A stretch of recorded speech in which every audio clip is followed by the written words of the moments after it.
Radio Biafra International, empowering the people.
Radio Biafra is proud to launch its new mobile app.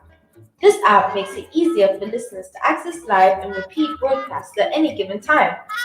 The app is available on Android and Apple stores and is free to install, so just search for Radio Biafra into all one word to get the app on your device. Radio Biafra International broadcasts are always anchored on well-researched information and not based on personalities, frivolities, and foul languages. The main objective of Radio Biafra International is to empower Biafrans and give them knowledge through professionally delivered information, education, and enlightenment towards the ultimate goal of restoration of the nation of Biafra. So don't forget, Radio Biafra into all one word. And join us during our podcasts, and you'll be glad you did.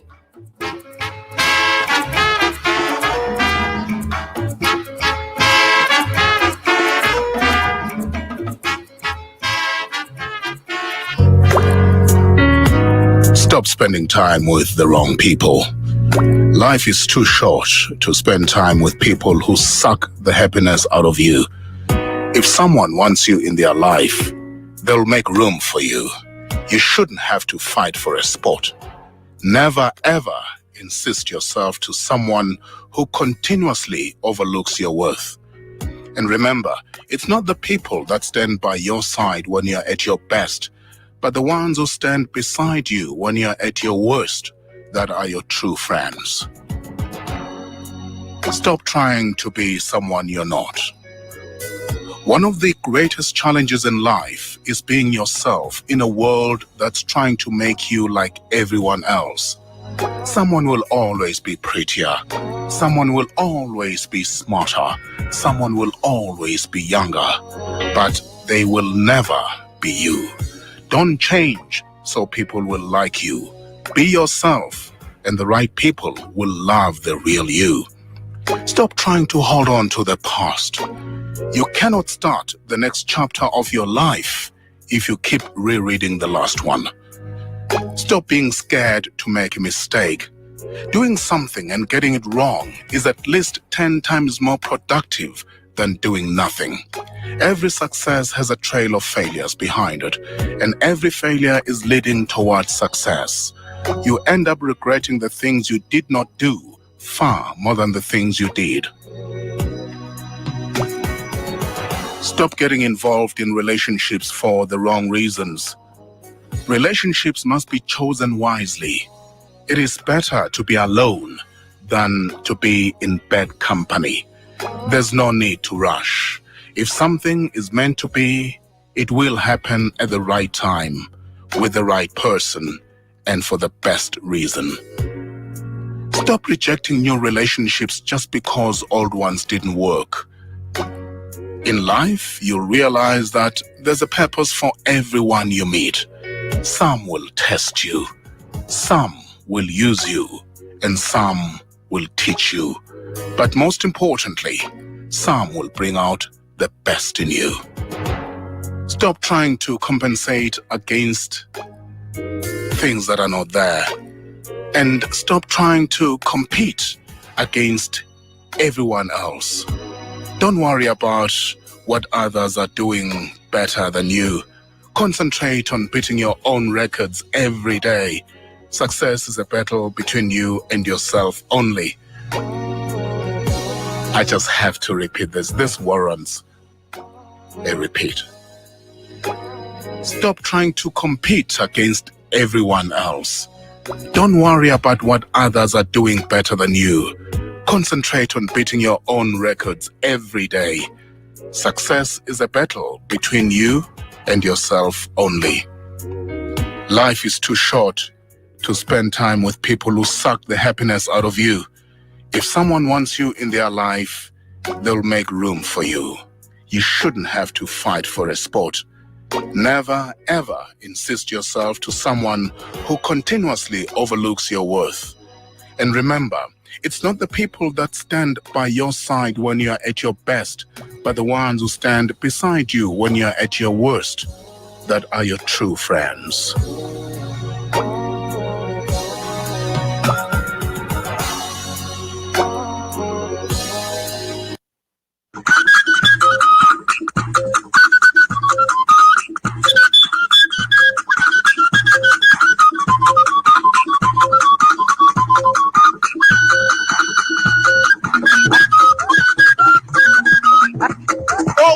DJ on the Master 2020. I get champion of Bakola Kungo and not all of them before you be fair with you.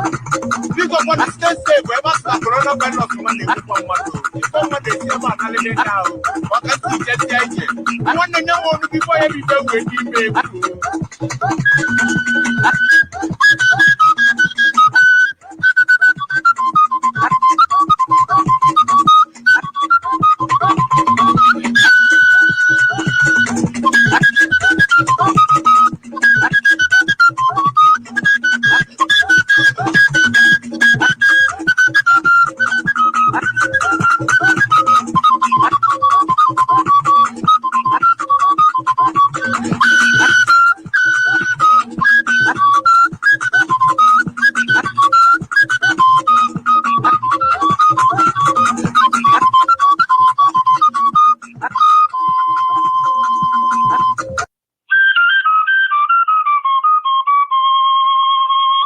Radio Biafra International, empowering the people. Good evening, good afternoon, good morning, great people of God, children of light, members of the covenant community of Yahweh Heshua. We welcome you to today's, very short broadcast, of course, and to ensure that we are keeping the light burning. And so we say to you, welcome to Radio Biafra International, broadcasting today live, being the 23rd of this month of August, this very good year of the Lord. Yes, 2020. Of course, we are in the Corona era, and everything is corroding. And believe you me, not that part, that contraption is not excused, is not removed from that rot. And so we want to look at what's going on with our people, particularly our people. We are being utilized, we are being converted to article, in law, they call it article. We are now being purchased and sold in the market. So many things happening, and we are being rejected in all parts of the world, and including in our own land. They do not want us, of course, to exist. And today we got another news. They're killing our people. It's disturbing, but as much as that, we need to talk to ourselves. We need to reflect. We need to understand exactly how to organize ourselves in order to get to the promised land. For now, we are seriously under the threat, under the control, under the, if you like, maltreatment of the enemy. And so we need to, continue to put heads together, continue to rub minds, and continue to, come together to ensure everyone understands clearly where we are heading to and why we must have to do whatever we need to do. Why? Very important. And so before we get there, I want to assure you we have our panelists. They are very much, seated at this point, ready to, of course, blast the road. And so let us go to God in prayer. As you do know, we have, a very, very deep reverence for God and what he has been doing for our people. And so we will always accord him the rightful place, allow him to come and direct what we are doing, and indeed bless every work of his own hand, because by and large we are byproduct, or by extension the reflection of God himself on this earth. And so let us honor him, let us reverence him. Let us pray. Father, we thank you, we glorify your holy name. We cannot thank you enough, because Elohim is your name. Who I am who I am is who you are. You are just the owner of everything, including, we, your children. And so we must have to come to you to ask for your permission, to ask for your blessing, to ask for your direction, to plead and ask for forgiveness of all our iniquities, our transgressions, our mistakes, all the things we have done to delay our getting to the promised land. Oh Lord, we are not perfect, but we believe that by anchoring on your infinite mercy and grace and walking in the footprint of your divine determination, we will indeed, at your own designed time, get to our final destination. We ask all this in the mighty name of God. Amen. Thank you, Father, for hearing us. Thank you for being with us. Thank you for working with us. Thank you for making it, of course, easier for us to get to know you deeper and deeper, day by day. We ask that you continue to shower us with everything from protection to, yes, provision. We ask that you continue to direct and show us the pathway to where we are going. Of course, we are your children. Humbly we have been asking. Humbly we will continue to ask that you see us through. Our freedom is in your hand. Our liberation, everything, our acquisition, everything we have, we will acquire in future, will only and only come through you. That's why we have to commit everything unto your holy hand, now and forever we pray. Amen. Yes, thank you, my brothers and sisters, friends and well-wishers, lovers of freedom and justice, men and women of integrity and honor, wherever you are on this planet Earth. This is your power station, Radio Biafra International. We are live, and if you are listening, of course, you check your time, you will notice it's 31 minutes past the top of the hour. If you are in Biafra land, it is 31 minutes past the hour of 7 p.m. And so we will come live to you on weekends, but weekdays you will listen to recorded messages. But in no distant time, we'll be coming live almost every day. We are working, I want to tell you, we are working assiduously, and we leave it there. We will, maybe when God permits, come to you in fullness. I say to you, get ready, particularly those in Biafra land. You need to tell them, yes, OE 105.3 is alive and will be alive in no distant time. And so, don't get me wrong, sometimes some people think we've gone to sleep. No, we have not. It is how things are unfolding. Today, they killed some of our people somewhere in Enugu State. And guess what? It's because of confrontation. It's because of all manner of things. If you have listening, or if you have been listening on the social media, you must have noticed some are criticizing, castigating, of course, tearing themselves apart. But I want to say this. That is not the best way. You may not understand. I do know a lot of our people are committing certain things, but again and again, we need to understand we are before the public and cannot be found wanting.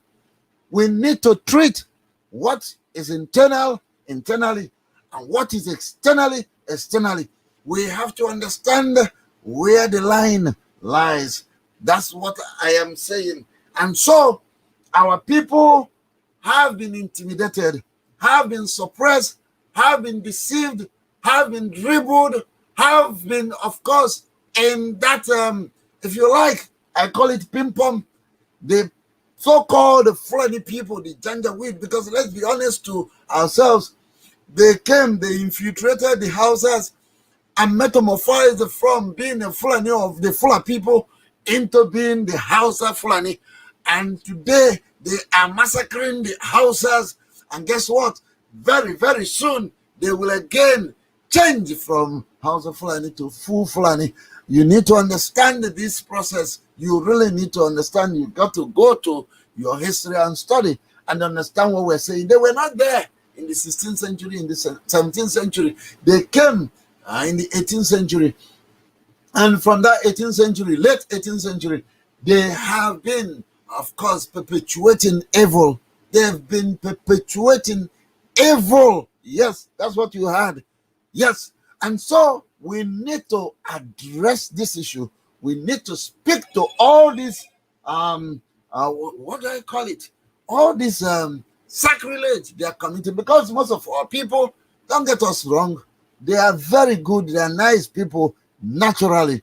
But again and again, if you understand the adage that said, when a goat that that eats yam, when a goat that that feeds on yam, gets associated with the one that doesn't do the same thing, guess what? The one that is very, very conversant with consuming the yam will never stop consuming it, will never stop, it will continue. But rather, what will happen is that the one that doesn't even have any idea of yam will join the one that is doing this havoc to continue to, of course, he will learn how to do the yam, feeding on the yam. And that's how life is. To destroy anything is as easy as, a flip of anything. Yes, but to build, to make is difficult. Now, I am bringing some of this for you to appreciate the fact people require to reflect. They need to think deeper. They need to understand the issues of life far beyond the, the surface level, the cosmetic level. Because in what we have been doing with the northern people, many people have not gotten the secret. They have, yes, they got a strategy that is well tested, tried, and trusted. Yes, quote me. I call that strategy tripartite arrangement. Listen very carefully. Tripartite arrangement. And you may ask yourself, what is all this tripartite all about? And I will explain. It's very simple, but very complicated. As we speak, my dear brothers and sisters, they have been playing us that game very clean. Listen very carefully. Tripartite is from the word three. That means there's a three position the northern people have consistently adopted, and that tripartite arrangement has given them the edge over and above our people in playing the game, especially of power and politics. Get the point. It has been there. If you have followed our history, you must have come to a point where they shouted Araba. For so many people, they do not understand why the Hausa people, the Fulani people have to use the word Araba. Araba means we need to go. We need to leave these people. But when they did shout Araba, the British people who have been using them called them to order and say, you mustn't say that. You should not live anywhere. You got no resources. We merged you with these people, and that's why we want you to benefit from what they got. And all you need to do is to prepare yourself to take over these guys, because you got what it takes to humiliate and disgrace people. And so we're going to use you as a tool. Yes, and that was it. From that moment, they positioned themselves and they started adopting this tripartite arrangement. And what is it? Listen very carefully. On any issue that concerns that contraption called Nigeria, the Fulani people will position three groups, three outstanding groups. One group will be the proponent, and another will be the opponent, and the third one will be neutral. If you want, go check. I give you a case in point. The live one is this one they called Project Igbo President 2023. There are so many of them. And so you're going to witness a situation whereby some Islamic northern Fulani people will be telling you, I support Igbo to be president. But at the same time, you have another group saying, no, no, no, no. They will never ever allow the Igbo man to be president. And then you have the third group. They are neither here nor there. What they do is that they balance the equation and they keep on doing that. But guess what? These three positions, my dear brothers and sisters, lead to one position. That position is always the final position they will take at the long last. Go and check. That was how they made Alex Ekweme the vice president. But when it was discovered that the man is now about to get into the presidency and they didn't want it, what happened? This man there now, Buhari, he had to do the coup that, of course, ushered everybody out. And when he did, to show you how they hated our people, they took Alex Ekweme into prison. Whereas the man on the seat, the driver on the seat, they took him to Sokoto to go and enjoy his Friday. No. That tells you something is wrong. Go check the history. I don't want you to believe me. All the governors of the northern states, they released all of them, virtually all of them, to go home.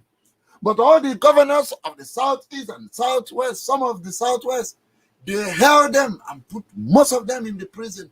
That was what led to the death of our brother, yes, Sam Mbakwe, Sam Mbakwe of Imo State. That was what led to death, yes, of Ambrose Ali of Delta State and Edo State, of Bendel in those days. That was what, of course, led to so many people. Jim Wobble was castrated. After that, Jim continued to follow them. But where I am coming from is, I am saying, our people, please, I'm begging you, open your eyes. Stop being deceived. They play a lot of games. And that was why Ojukwu failed. Yes, you heard it from me. He went to Aburi, Ghana. They used the same protocol to get Ojukwu, of course, cornered. When they were accepting the discussion they had in Aburi, what happened? They were already drafting how to divide up the southeast. No sooner than the man called Gowon came back, have they created, yes, the River State and the Cross River State you're seeing from the southeast. Now that tells you that they have a plan before even going to that Aburi, Ghana. Again, you could see so many of these things replayed now and then. But before any other thing, I want to go to our panelists for them to introduce themselves. We'll read the news, we'll tell you, we'll play some clips so that you understand why we are saying what we are saying. I want to repeat, if you do not solve your problem, believe you me, nobody will solve it for you. Some of our people have been made to believe that the world will come to our rescue. That's a tall order. You need to understand how the diplomacy of the world is played. I have to be honest to you. I most times tell people, do not believe me. Please make out time to go and do your research, and where need be, ask questions and ask people who should be in the know.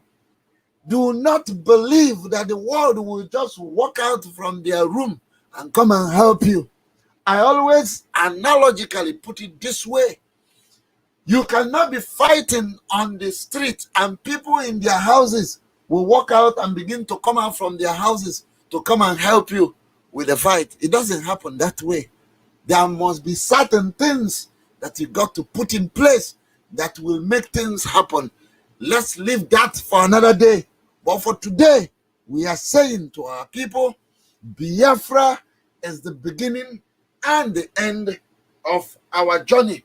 And so let us recognize nobody, I want to repeat, Nobody will make Biafra good except Biafrans. And at that point, you will recognize the meaning of your name, the importance of name, the reflection of name. All these things work together to give you the identity.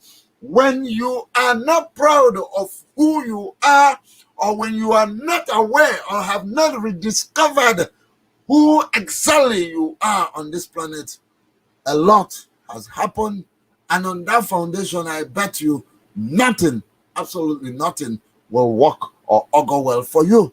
It's going to be very traumatic, because identity has a lot to do with confidence. And confidence is that capacity, that position that allows you to see beyond your nose. Let me go to our panelists as they have seated and they are ready to discuss all this issue. Don't forget, for you, you can call us, you can reach out to us, you can dial and call the station, and we will give you all the opportunity to make your contribution, because we believe solidly that it takes two to tango, it takes two to make a pair, it takes two for action and reaction, of course, to generate the heat that is required, or the magnetic effect, or even the electricity you think about or you witness in your homes. Yes, it takes two to make all that. And so we ask you to call us. Yes, call in and let's hear what you have to say. But before you do, I want to remind you the numbers you can call. Yes, they are +1 786 352 8757. +1 786 352 8757. You as well can reach us on +44 29 21 28 6541. Yes, +44 29 21 28 6541. And do not forget, we are on Skype. You can as well reach us on Skype. Yes, Skype is simply Radio Biafra International. Radio Biafra International, all a word. Yes, all is a word. Just spell them straight. Radio Biafra International on the Skype. You will see us. Make sure it's the one with the logo saying RBI live on air.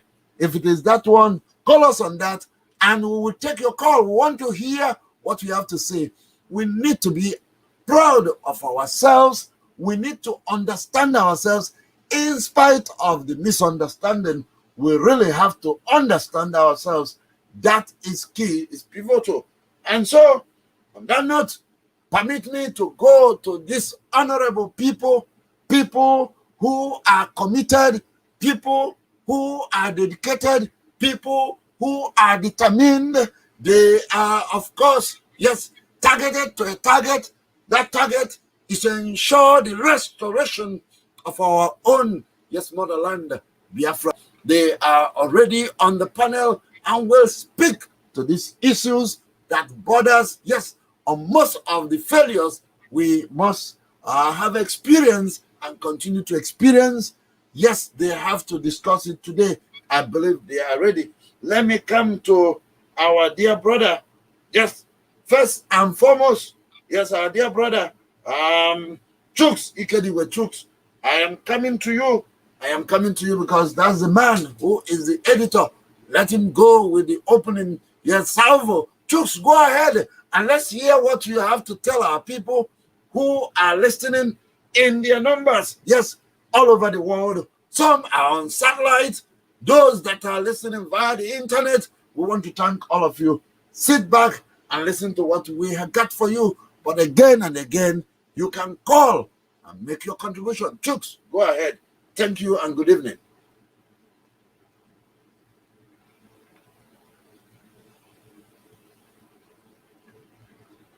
Yes, I'm not getting any signal from Chooks. Chooks, can you hear me at all?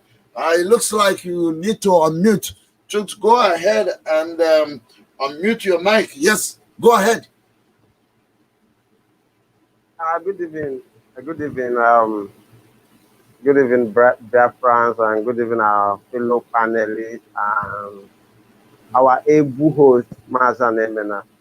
Um, I thank you for, I welcome everybody to another special broadcast. Thank you for joining us. Actually, I've not really been following, so I will need to like follow you to understand the news that's us for analysis today. So, pardon me for that. Yeah, just joined in. Okay, thank you. Okay, you're welcome, Chooks. Thank you very much. Yes, you will follow because you understand fully part of what we're talking here. People have been, they have been on the receiving side. They've been cheated in everything from the 3R, the reconstruction, the rehabilitation, the reconciliation, all those rubbish. They have been cheated on that. Until date, they continue to pay the price for not understanding, for not being able to grapple with the strategy, what I call the confuse the issue strategy of the northern people. Yes, they've been using bubuyaya for our people. They don't seem to understand it. Our people do not understand the bubuyaya. I'm telling you honestly, we'll get to understand it when we get into the meat of this matter. And so let me come to our veteran himself. Yes, Mazia Amefla Okando. Yes, Mazia Amefla. I know you have a very, very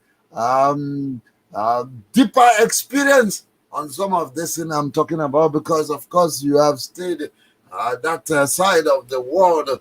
You must have yes, you must have smelled them, but you know, enough to understand some of this thing we're talking about. Go ahead, Maza Hameflu Kando, a veteran himself, a man who has always been consistent with what we do. Go ahead and welcome, sir. Yes, Mazu Kando, you need to unmute. I think it looks like somehow. Yes, go ahead. Yes, I want to thank you for this morning. And we are definitely going to go to the point whereby we'll be expecting people to call in and to understand what we are talking about. If some of you read the messages this morning, there is a situation in Enugu whereby IPOB was attacked by the Nigerian forces. Well, when I got this message this morning, my question is really, I asked the question and I said, who gave the order for the demonstration that led to the massacre of our boys and girls? And the reply I got that it came from the IPOB leader. Well, this is the problem we are having. We are not coordinated. We cannot just be doing things arbitrarily. People have to lend their voices such that we have one voice. The time to talk about Supreme Commander or whatever you call it should be discouraged. We're calling upon all Biafran agitating groups to begin to learn to work together and consult with one another so that we can have a unified decision with which we can now go to another level. So I asked the question, the guy back, I said, what do you think? In Igbo land, the way we have always done things, or Biafra land, we believe in consultation, so that when any mistake is made, it's going to be a collective mistake. But right now, first and foremost, IPOB have been proscribed, even though they are not supposed to. But look at what is going on. Now, who knows how many people are going to be killed now? All right, we are all aware that that the Muslims, the Fulanis, their interest is to destroy the South. They are not happy with the progress we have made in the South. So they are looking for any opportunity to cause mayhem in our society. We must all come together to reject it. That's my message for this morning, for us to look into it and know how we are going to begin, especially with us, Radio Biafra International. God has positioned us in a way that we should be able to help and guide. We are not saying leadership. Because the problem we have right now in getting to Biafra is who wants to be the prime minister after Biafra has been reached. You as not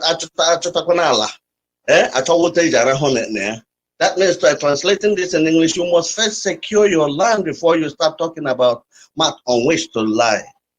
This is my concern. This is my contribution this morning, and I hope that this message will go far and wide for us to know how we are going to be moving forward. Thank you very much, Mazi Anemina. God bless you. God bless you. God bless you. Thank you, Mazi Ahamefla Okando, for that your opening statement. And this will take me to our very dear sister, Ozioma. And Ozioma, I want to come to you to add flavor and color, yes, to help us in telling our people that all that glitters are not gold. We need to understand the terrain and indeed make sure we go accordingly. Go ahead. Ozioma, thank you and God bless you.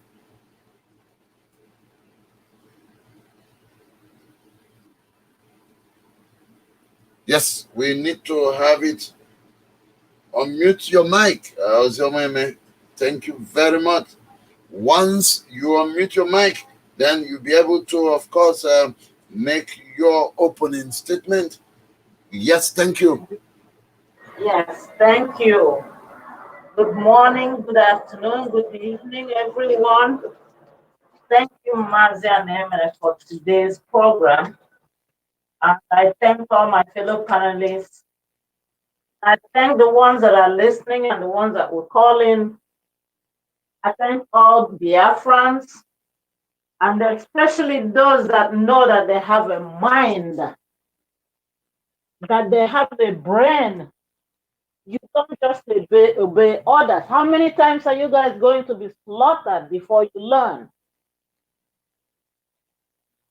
Somebody gives order from somewhere nobody knows, and tell you to go and stand in line and be killed, and you go on, no arm, no defense for yourselves, and you go and get killed. And then what happens? Your family is suffering, but he's there, over there, wherever he is, enjoying himself. When are you guys going to learn? For crying out loud. You have a brain, for God's sake.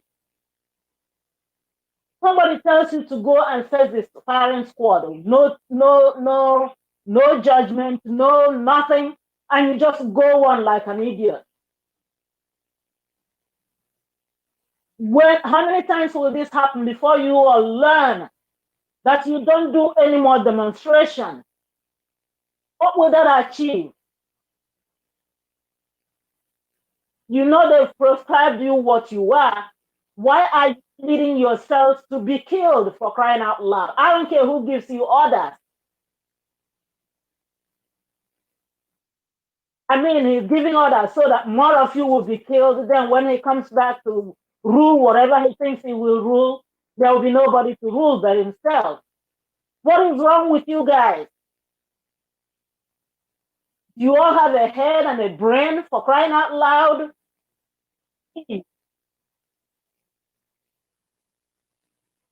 Please, no more demonstration. I don't care who gives the orders. He's not feeding you.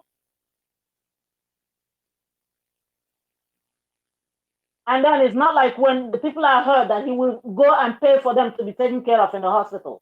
You all carry all those burdens, and yet you're listening to this. I don't even know what name he belongs to at this point.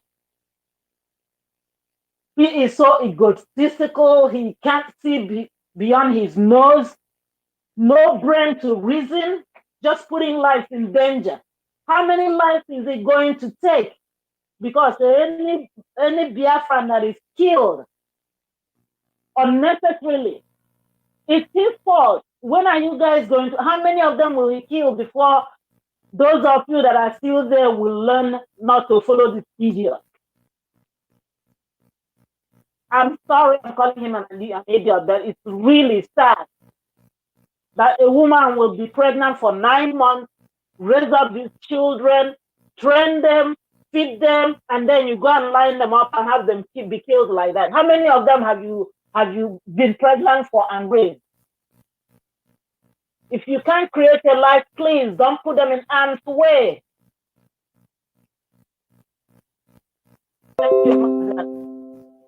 I'm done right now, but I'll stand by. Thank you. Yes, thank you very much. This is Radio Biafra International. Of course, that was the voice of our dear sister. You heard her very, very well. She said something, and that reflected on who she is. And that's simply, we care for all our people. We cannot continue to stake their life for nothing. Get sense.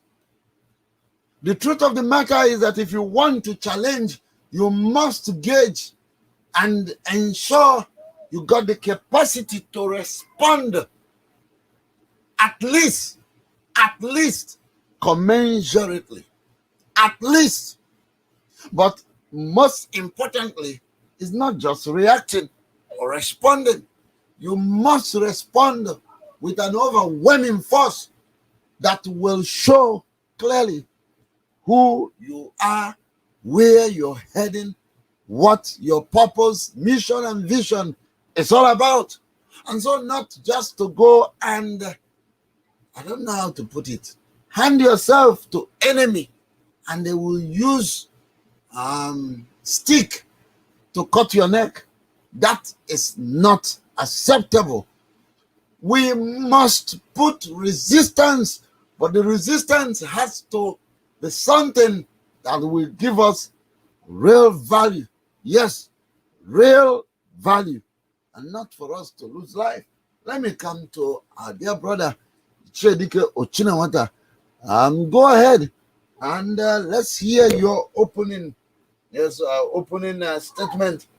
I don't know your network, I don't know, but go ahead. Let's see how it goes. Go ahead and give us exactly your opening statement for today's broadcast. Thank you. God bless you. Good evening. Yeah, God bless you too, my brother. Amen. God bless you too. To be not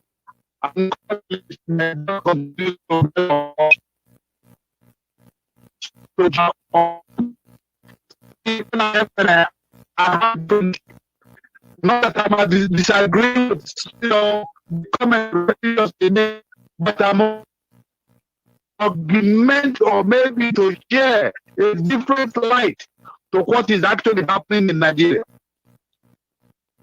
Our people from day one has said it, and they continue to maintain that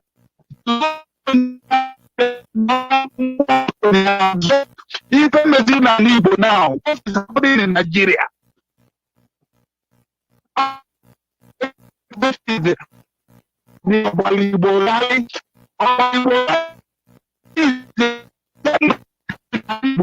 in Biafra land.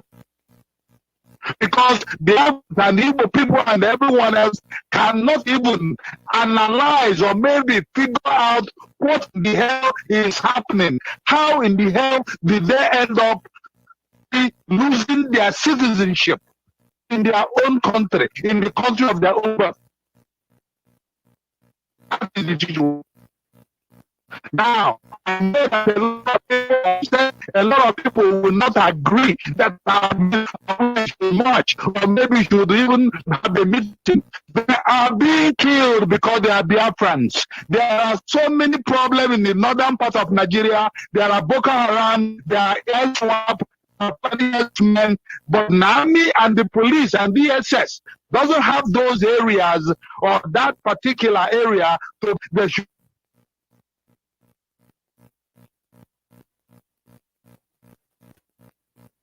Yes, we lost our dear brother Ichedika Ochinawata. We lost him completely.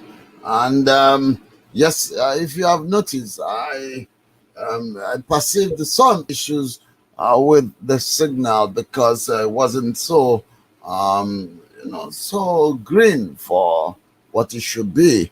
And so let's yes, we get to bring him back when he reconnects again. We will get him back to continue from where he stopped. But before any other thing, I want to say this to you.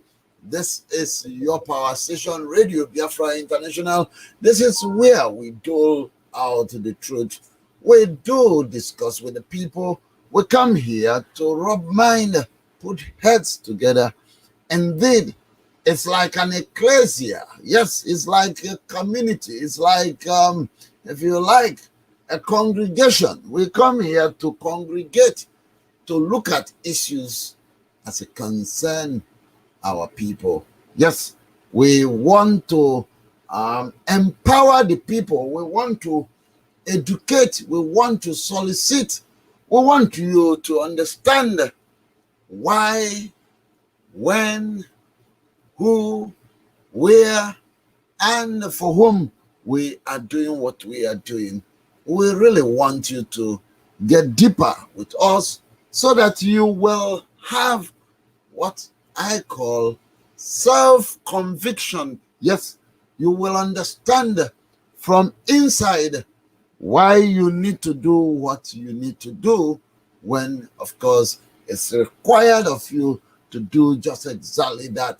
Perhaps that's why most of the misunderstanding, get the word, misunderstanding.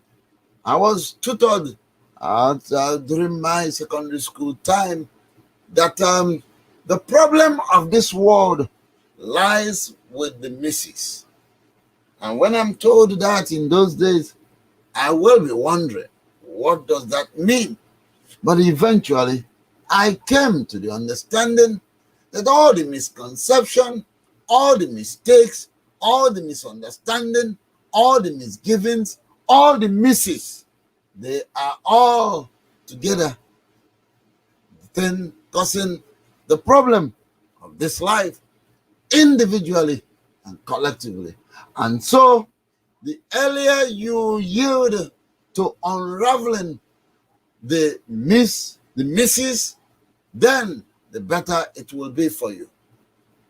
And all this misunderstanding will always, I want to repeat, will always start from what they call the meaning of the meaning. Yes, you heard me very clearly. The meaning of the meaning. Most cases, people have misunderstood or any of the misses as a result of not getting to, not having proper understanding of what is being said or what is being discussed or what is being communicated, to that person or indeed to the forum. And so you will eventually discover that the person in question will in most cases act outside the requirements, and that will lead to misunderstanding, that will lead to misapplication, that will lead to all the misses I am telling you of. That is more reason our people need to understand their enemies. I said they need to understand their enemies. You need to understand them properly before you can respond adequately to whatever thing they come up with. I say whatever thing because I don't want to be particular here. And so it's having said that, and like we said earlier, you can call us. You can call us on our WhatsApp. You can call us on our Skype. You can reach us on our phone numbers. Yes, +1 786 352 8757 or +44 2921 286541. It's unfortunate that by next 2 weeks you will now notice people will be rushing to call us, and when you do not pick up their own number, people will not be happy. But now you say them, call and let us hear from you, your contribution. regarding the issue we are discussing, we must, yes, our mumu, according to Charlie Boy, our mumu don't do. We need to wake up from our slumber and do the needful. Yes, I think our brother Ochinawanta has joined us, and his network is looking as clean and as natural as a virgin. I'm being honest to you. Ichedike, go ahead. We lost you at some point. Go ahead. I suspected the network. Okay. Yeah, I didn't even know why I stopped. I'm sorry for this. A lot of problems. Yeah, well, The you were point I saying was so. trying to make You were trying to let us know that they will kill our people and they will not kill Boko Haram. They got Boko Haram and so many of these people up north. But because we are Biafrans, they will reach out and massacre. Yes, my point exactly. If they think that killing our people are going to make us go on and hide, and go on and maybe hide under the bed, because that is exactly the tactics Nigerian government has devised. They know we don't like blood. They know our people say we don't want war. They know that we are people that are actually respectable lives. And they believe that clean us, we are going to be afraid, we are going to run, and we are going to hide, and we are going to be intimidated. I say that is mission impossible, and that is not going to happen. We must march. My problem stated is that this Radio Biafra International is knocking on a door and knocking hard. And we are wondering, is somebody inside that house? Are Biafrans listening? Are Biafrans paying attention? Is there any light in this house? Are they really paying attention to the words that are coming out of our mouth? We must remain resolute, no matter what Nigeria does.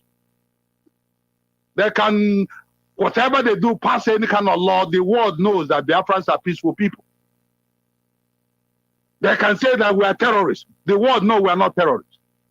Because the world knows that we are the doctor in Franklin, Illinois, taking care of people. They know that we are the pharmacists in Walgreens, in Walmart, taking care of people. We are not terrorists. We are highly educated people, and then we want to do the right thing. We are only coping in Nigeria. We are not existing. We are coping, just trying to make a day, you know, taking it one day by day in Nigeria. So killing Biafrans who are in a church in St. Patrick's in Emene, or whatever it is, and sending all this DSS, sending army, sending police, so innocent people who has no single arm, but basically having a meeting. Why are you good? Can I be about Johnson? If I be alone Igbo now, what has befallen on Igbo people, which we are trying for them to understand? We don't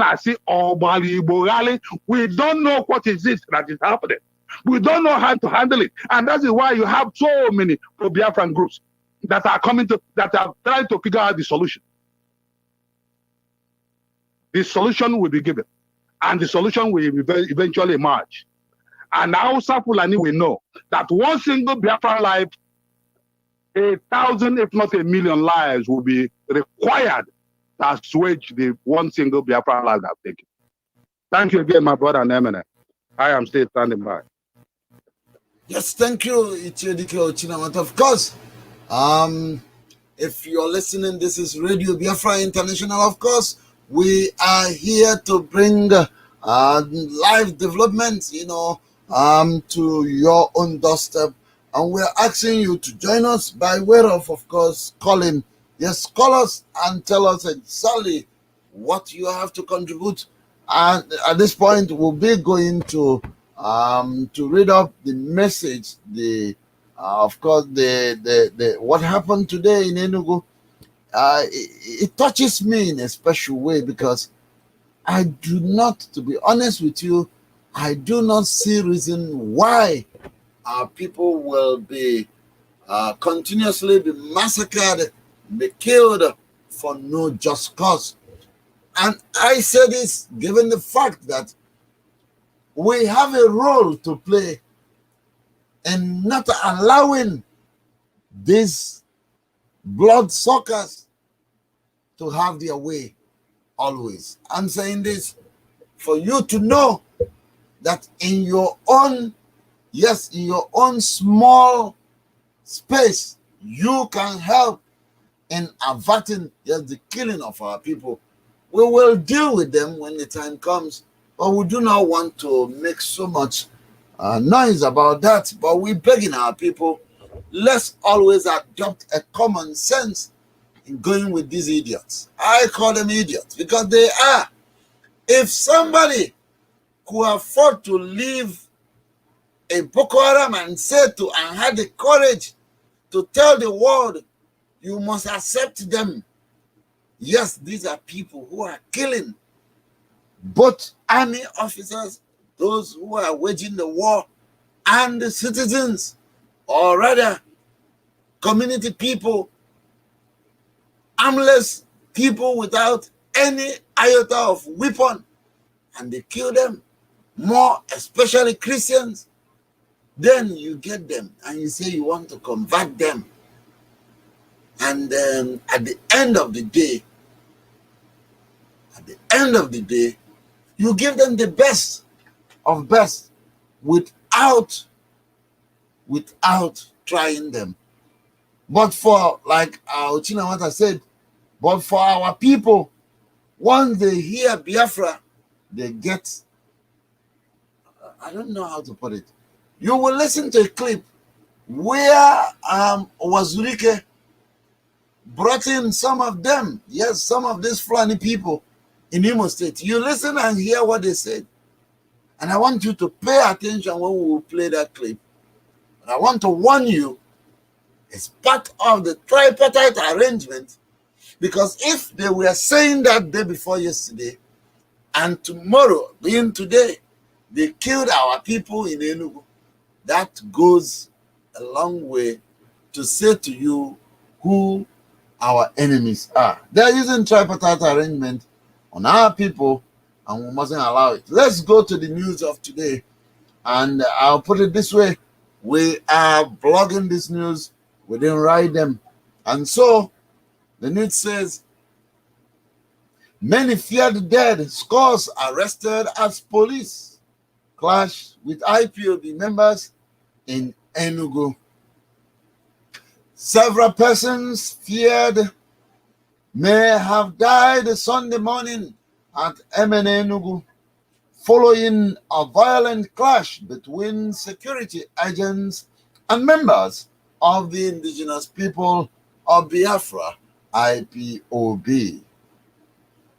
The clash threw the whole Emene and environs into chaos and disrupted the church services as worshippers of the various churches in the area ran helter-skelter to escape being caught in the crisis. An eyewitness account said that the trouble started at about 7 a.m. when some police officers invaded the community secondary school, Emene, where members of IPOB were meeting to disperse and arrest them. According to the account, the attempt was resisted, turning the encounter bloody with IPOB members, reportedly overpowering the security agent operatives.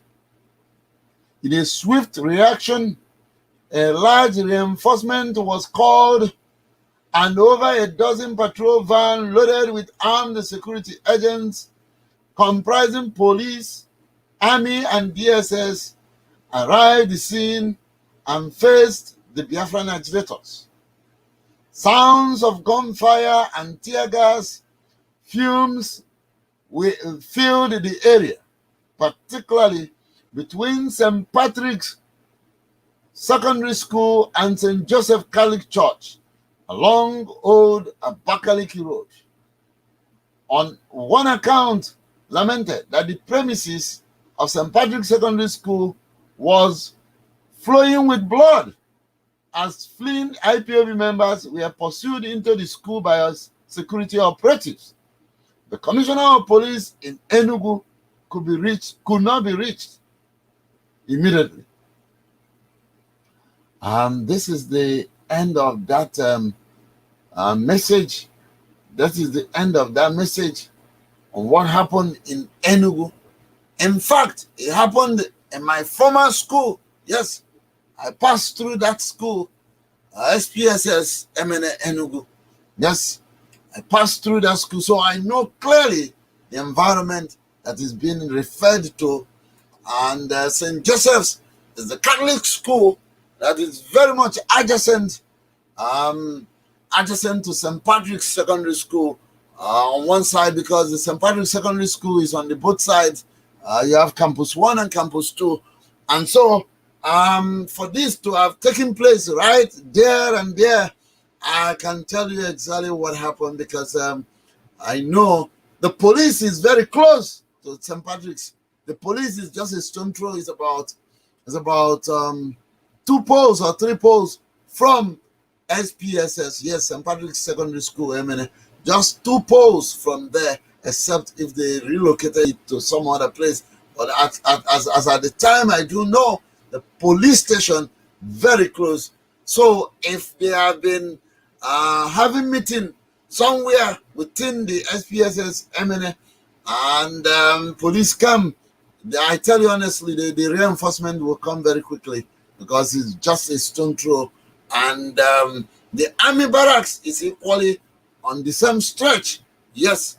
And so these are things I want to say. And DSS office is equally very close to that place. I will tell you all this. And so for these people, they took a lot of risk. They did not analyze their environment properly, and they started having meetings. And these people have been infiltrating our people, getting some sort of information. Because the next question you may be tempted to ask is, who indeed informed the police? You may be asking that question. It could be one of them. That is why we need to open our eyes and stop yielding to all this ploy to finish our people. They want to scare the hell out of our people so that they will never ever, work for their freedom. But indeed, they will fail. They have failed. We want our people to be alive and challenge these people when the time comes. Let me come to our dear brother Chuks Ikedigwe. Chuks, I hope you are now comfortable to look at this issue very closely and critically indeed. Go ahead, Chuks Ikedigwe, and tell us what you think. They have again killed our people, and again, number was not mentioned. We would have extrapolated that number to get the real figure, because Nigeria will never ever tell you the number, the correct number of the killings. They don't do that, especially now. They are in the eyes of storm. They are aware that, of course, the Boko Haram and the herdsmen are one and the same.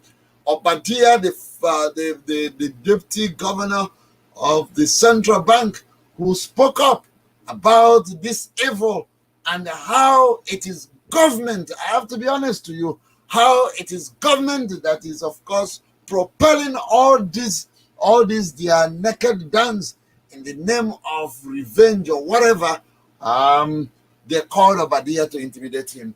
Let me come to you, Chuks Ikedigwe. Chuks, can you please go ahead and help us with what's going on? Our people are being killed. We are not happy. For those who have died today, may their souls rest in peace. Chuks, go ahead. Okay, Biafra, thank you once more. I can actually confirm that I'm ready now. I've been able to grasp what's happening and what the discussion is all about. So in discussing these killings, I must start by condemning the killing of innocent men and women who have gathered for whatever. Because under the Nigerian Constitution, you have freedom of association. So people gathering children, I thought they are not causing issues.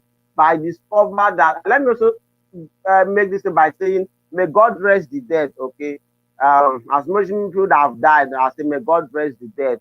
But one important thing, apart from condemning the killing and asking God to rest the dead, we must also understand that at times wisdom is profitable. Why am I saying that?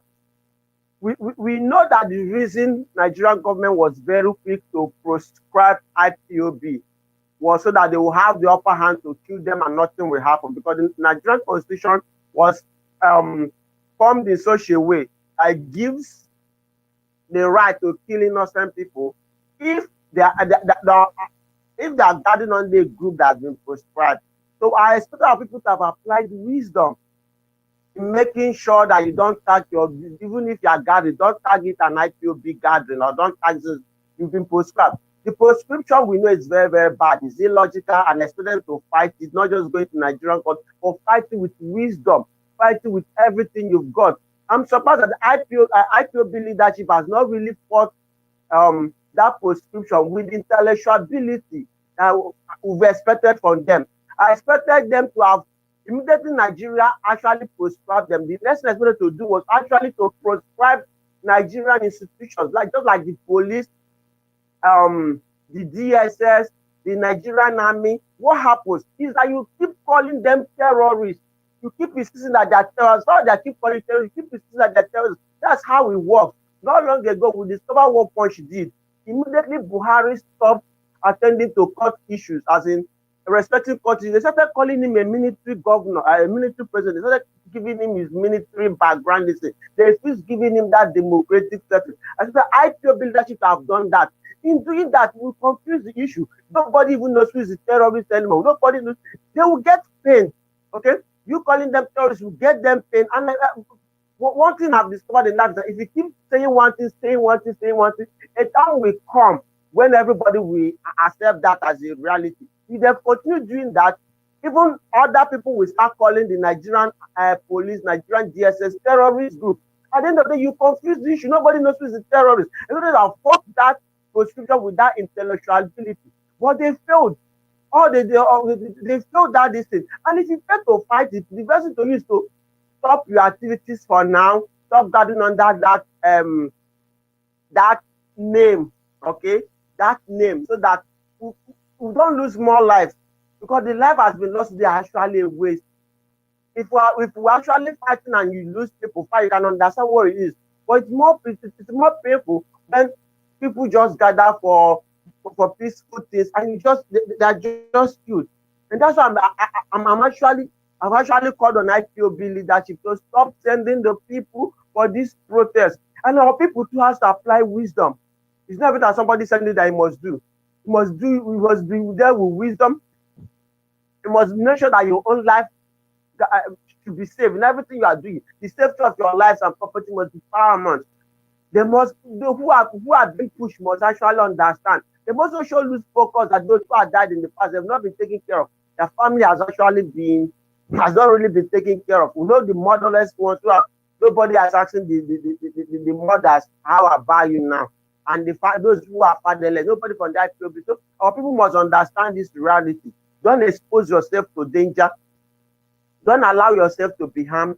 And they're talking about the DSS. The DSS has become a very weak institution that nobody understands. The essence of creating the DSS is not to fight innocent people. You don't just go and start fighting innocent people. Likewise, the Nigerian army is to safeguard external aggression, not to fight internal aggression. But now they'll just lose the Nigerian army and they come hunting our people, killing them for no reason.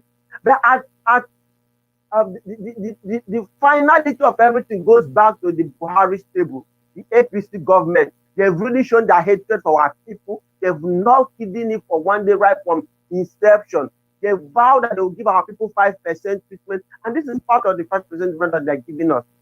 Each time we talk, they organize this thing to kill our people for no reason.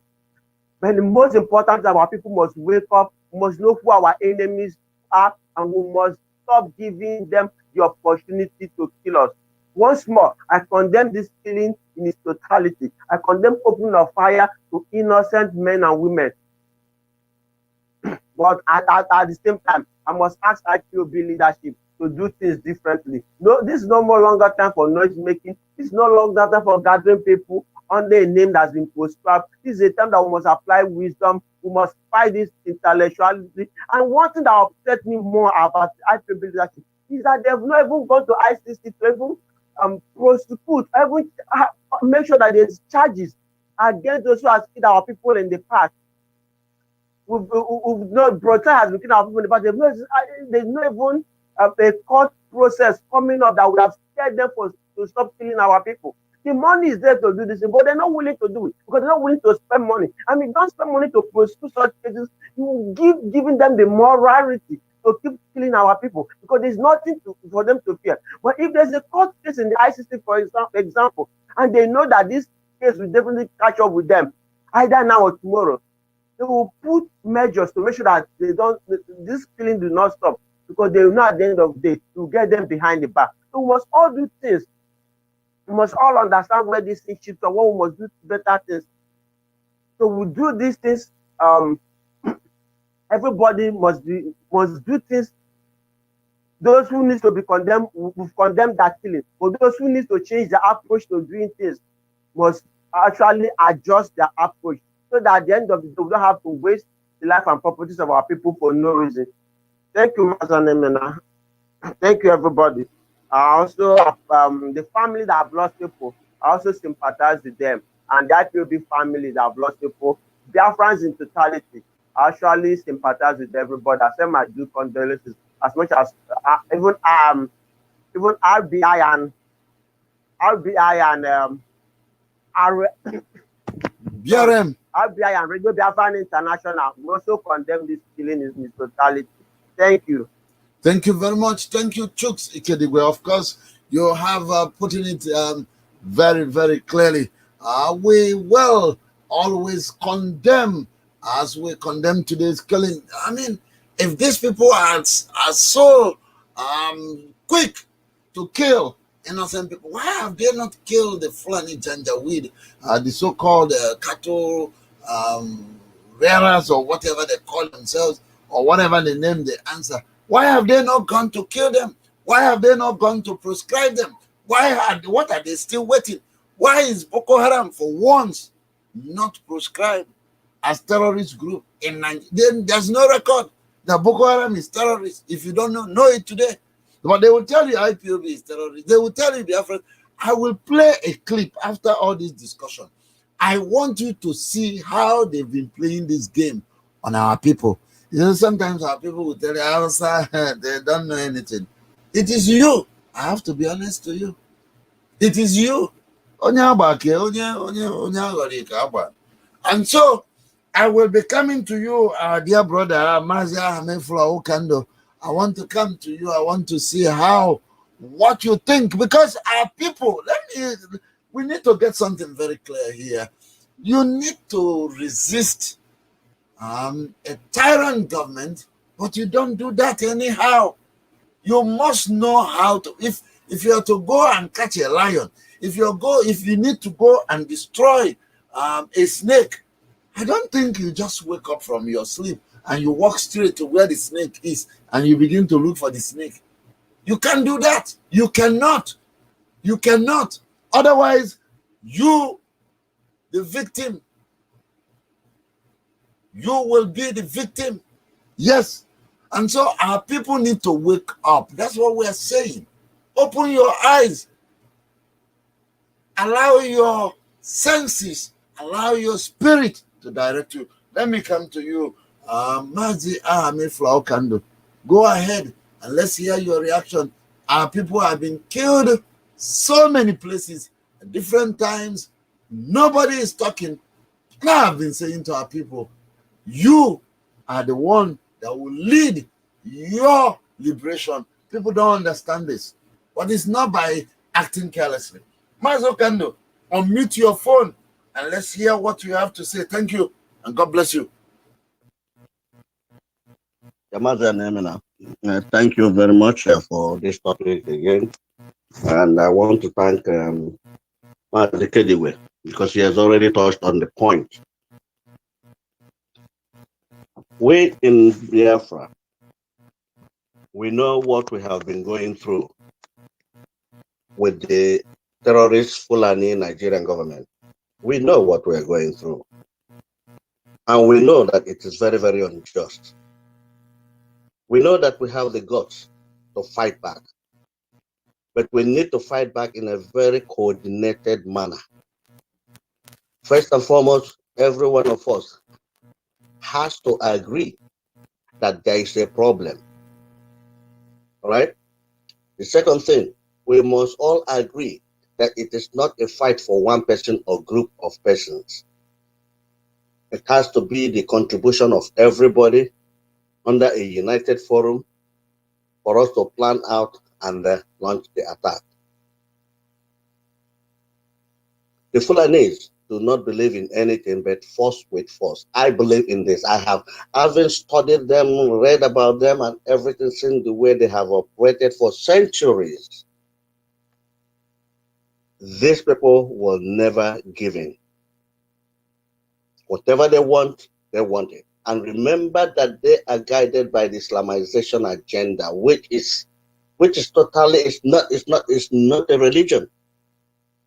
It's a militant group. The Islamization agenda, that's what it has always portended everywhere, anytime, for centuries, and it will continue.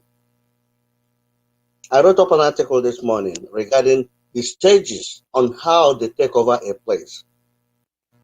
I can surmise it by saying they will come first by begging for you to give them a land. Once you give them a land, the next thing is that they start bringing in their wives. The next thing, they start preaching to you the Quran. The next thing, they start getting involved with your local politics. From getting into your local politics, they start strengthening the economics, strengthening the military, and all those factions and the social life. Now they gradually start taking it over. And as they are doing this, they're getting the money they are getting by the selling of the cows. They will start bribing the leaders of the place. Before you know it, they have now taken over. And now the next thing they will do is corruption. They start talking about how the leadership is corrupt. And once they have that, because they already have their men in place, in the legislation, in the judiciary, they have this. That means that place is under total control already. That's what is happening today. Everybody look at it. I want you to sit back and watch and listen and see what I have just said, if it is not summarized like that.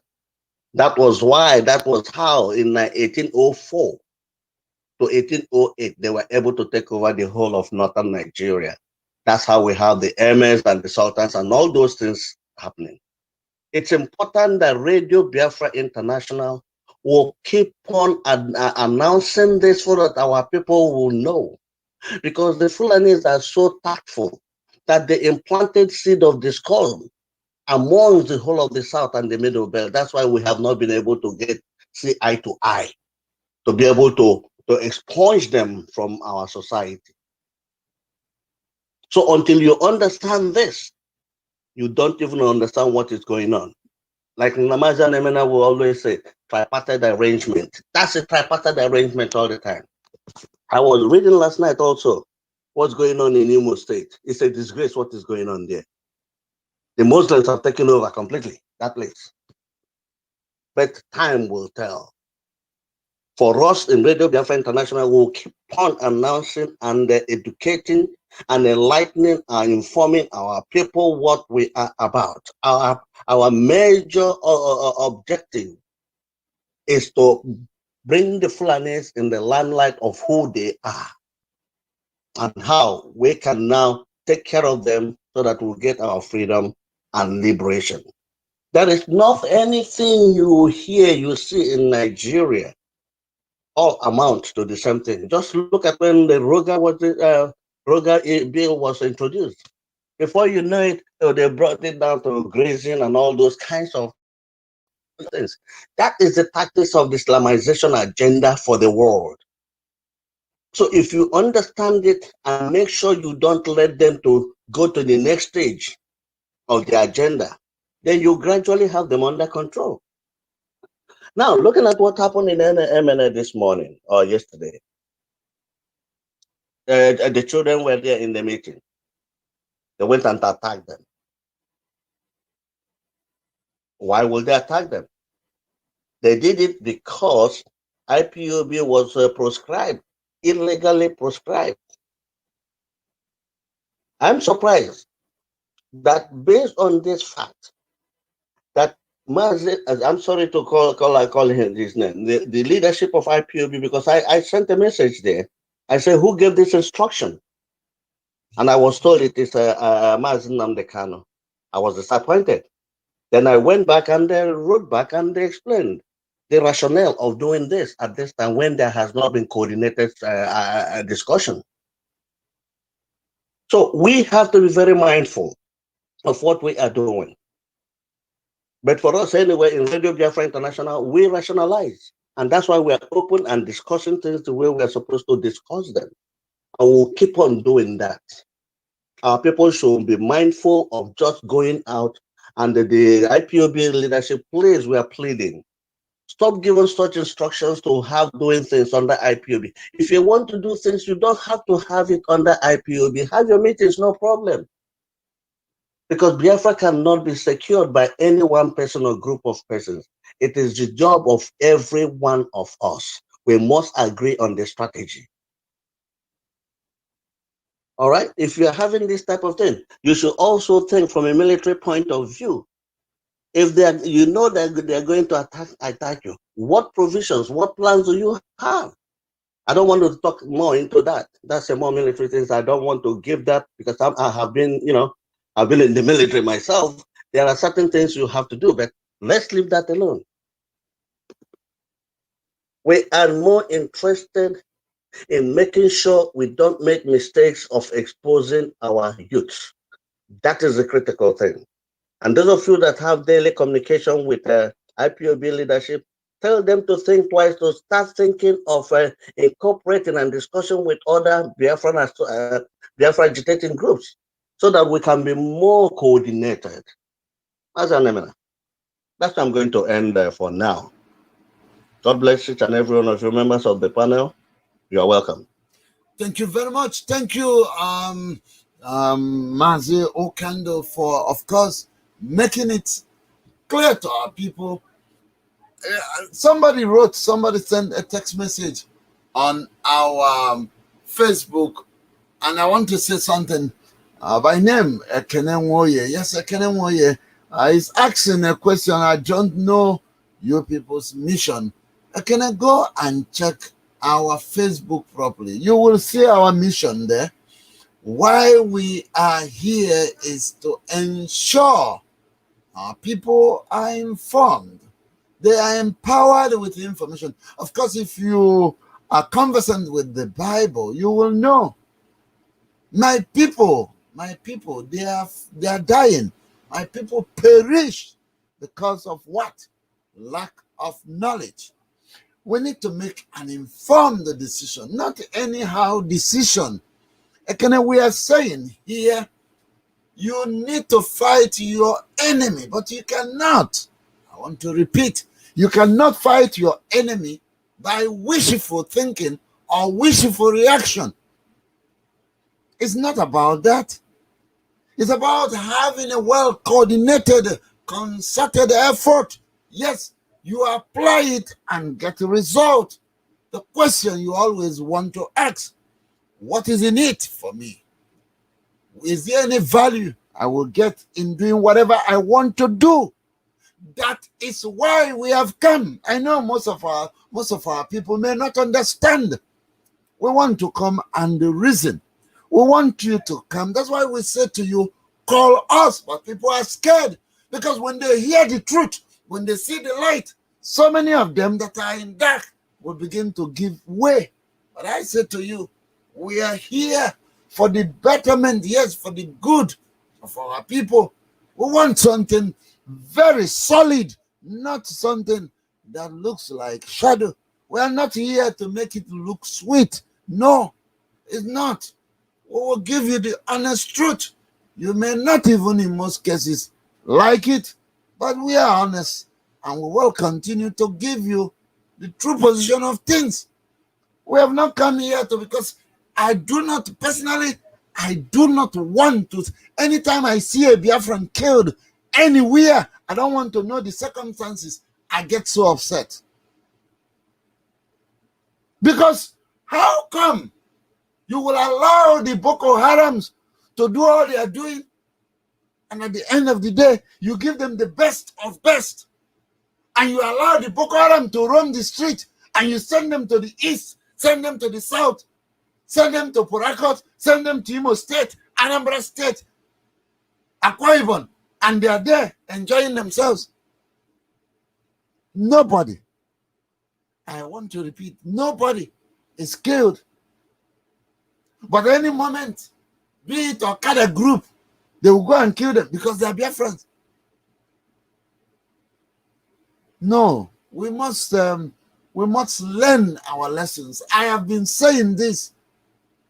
A man had a children, and he called all of them and said to them, how many times will something happen to you for you to learn? When he said, Daddy, 3 times or 4 times it happened, I will learn. The man said, get behind me. He continued to ask them. And one said, very incisive, very instructive response. Yes, that one said to his father, I won't allow it to happen to me. I will rather use the one that happened, yes, the one that happens to another one to adjust my position. And that's what we are telling our people. Be wiser. Wisen up. Do not give yourself cheap to enemies. That is the message in case Ekenemoye is not understanding. Our people, we have a long way to go. First and foremost is to identify who we are. We need to know who we are. It is only when you do, you can now begin to know your worth, your value, and see how you can preserve it in the face of your enemies. If you do not understand what I'm saying, go check the Israelis. The Israels, they are located, yes, in the center of their enemies. Do they behave anyhow? No. Try them and you understand. And so our people need to wake up from their slumber. They are sleeping. Some think it's a matter of Emandaibo. No. We make a lot of noise. That's what we are saying. Let us curtail that. Let us go to the real thing.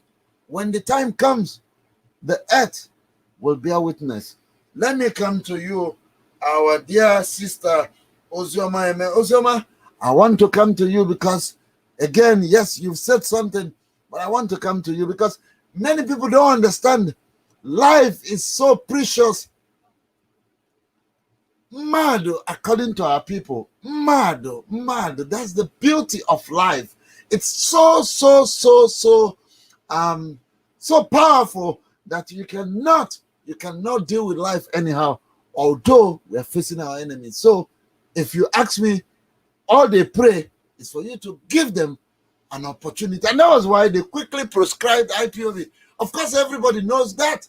It's the worst thing they have ever done to our people. But again and again, as far as I am concerned, I'm saying our people need to know better than these idiots. They need to. It's unfortunate. I have to call them idiots because they cannot be killing our people and not kill any Boko Haram or those they call the Fulani or whatever. They try to hide that and say it's about, go and check what they're doing in Kaduna. It's similar thing. And so we cannot give in to that. Let me come to you, our dear sister Ozioma. Now, what will be your reaction? We will look at other situations where our people have been marginalized and have been, of course, rejected and humiliated, especially in Ghana. Let's come to you, Ozioma. What happened in Emene?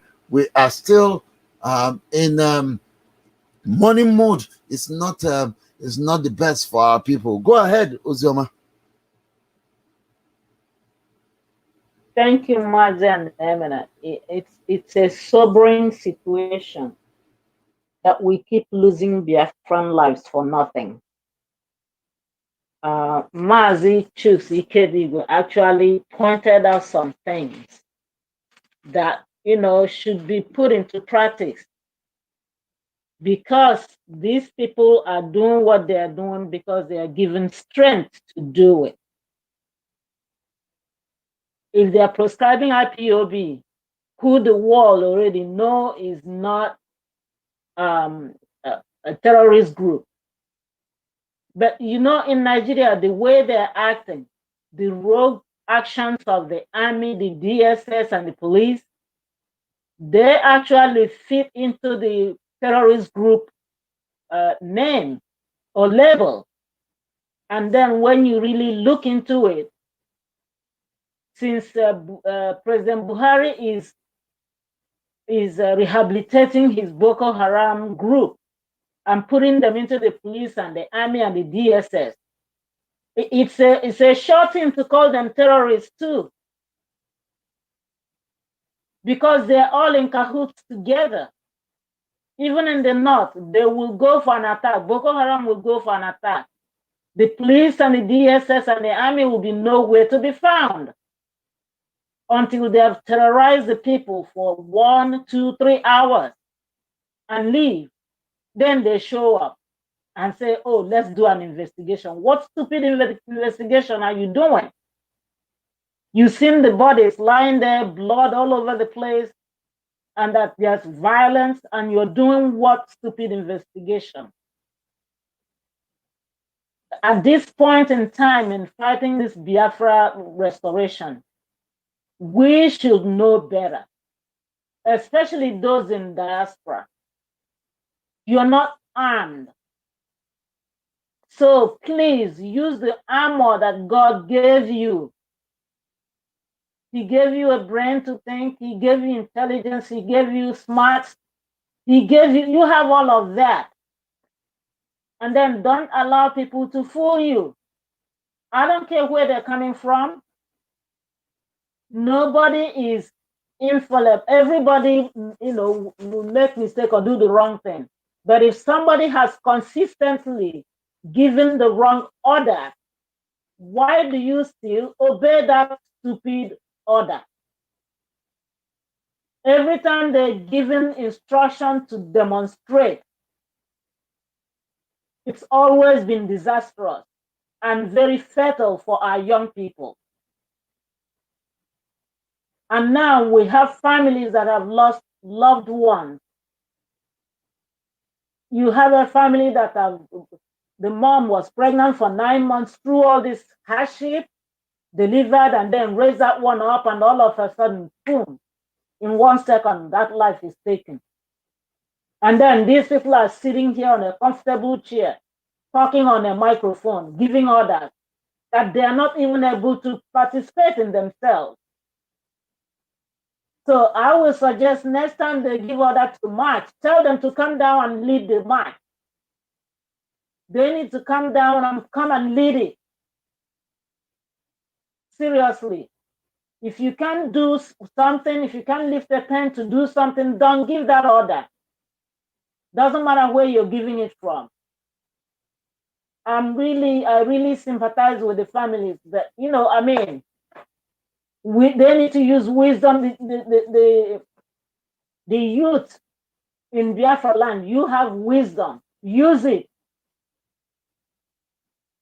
Don't just put yourself in harm's way because somebody gave an order for you to go and line up and be killed.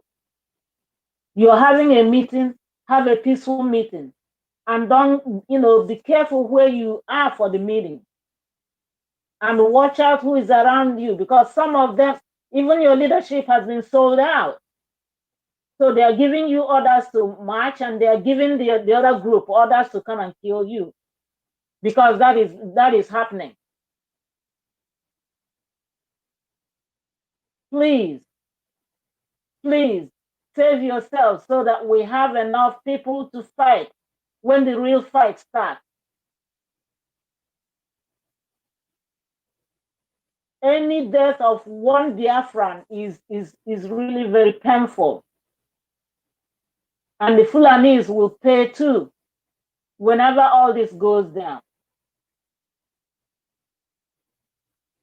So I'm begging for the young people in Biafra land to please use wisdom. God says, be wise as a serpent and be loving as a dog. So you have serpents have wisdom too. It's in the Bible. They have wisdom. Why don't we, borrow some wisdom?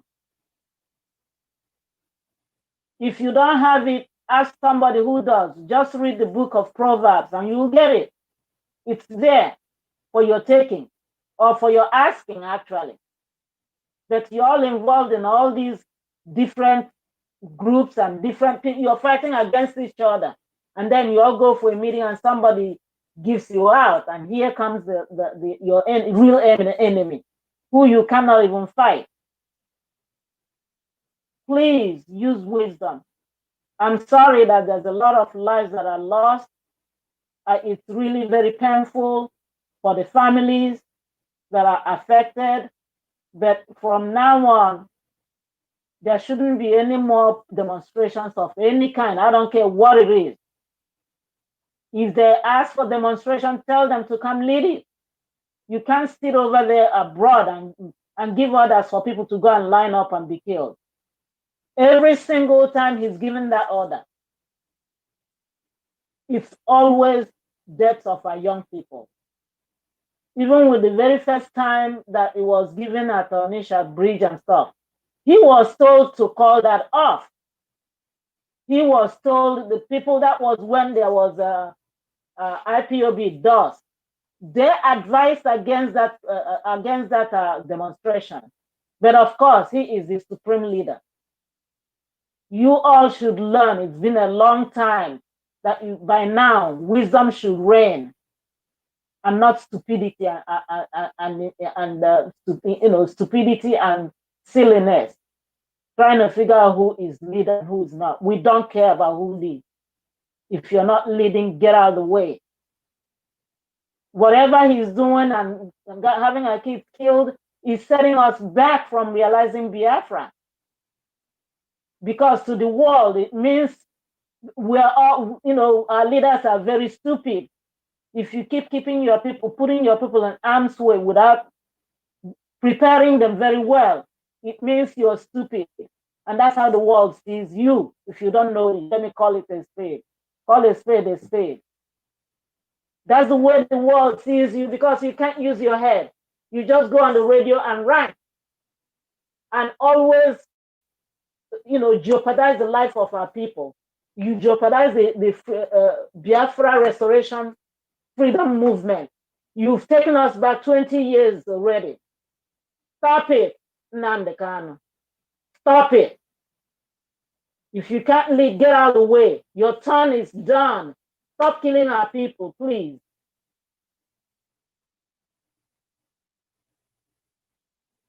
I guess this cannot, because I'm a mom too, and I have grown children that I wouldn't like anybody to put in harm's way. And you all young people, please stop taking orders from a fool who doesn't want to learn and reason. Please. I don't know how many times he will do it before you all learn. Anyway, thank you everyone, and I will stand by. Thank you, dear sister Osium. Of course, that's why we said yes, she will reflect the aspect of a mother who has the experience, what it takes to nurture life, to make life, of course, get to where it is right now. So we appreciate that input, and we're saying to you, yes, go on your Facebook and make a watch party. Yes, go on your Facebook and share this broadcast. Share the link with your friends on your social media. Go on the WhatsApp, share this link. I'm saying this, maybe by next 2 weeks, we will no longer be begging people to do what they need to do. Our people need to understand we have a collective angle, and we have our individual or personal angles. And so when it comes to collective, we must negotiate, we must understand ourselves and do what will benefit one another. There is no pride There is no pomposity or nothing of that nature that will help our collective move. We must be humble. What we share in common far outweighs, yes, what we don't. I have to be honest with you. Humanity is the first and foremost, and our collective preservation is the next. Yes, humanity first, and the next is our identity, which makes us very unique. Dear friends, we have to protect that no matter what's going on, no matter what's happening. We must preserve our generations to come. Let me come to you, Ichiedike Ochinawata. Come and let's hear from you. Our people are being killed. The real Boko Haram, the herdsmen, they are not being, for once, harassed, let alone being killed. What should our people do? They need to learn lessons. Let's hear from you what you have to say. If you want, you can call us. You can call us. We will allow you, we'll give you opportunity to educate us, to help us understand deeper what's going on. Maybe you're listening from Enugu. We will be very, very, very, very happy to hear from you. Maybe you will give us more dimension to what we are discussing. That's how life is. It's not, there's nobody with that, with all the knowledge. Yes, we don't have such thing in life. So let's come to you, Ichiedike Ochinawata, to bear your mind on this particular incident. Very, very pathetic. Yeah, go ahead, Ochinawata. Yeah, thank you again, my brother Nehemene. You see, this particular issue has been robustly discussed and wise counsel given left, right, and center. So if our people are listening, I'm sure they are going to take one or two things, or maybe more than that, from what has already been said and advised. I can only add a little comment here, simply because I know that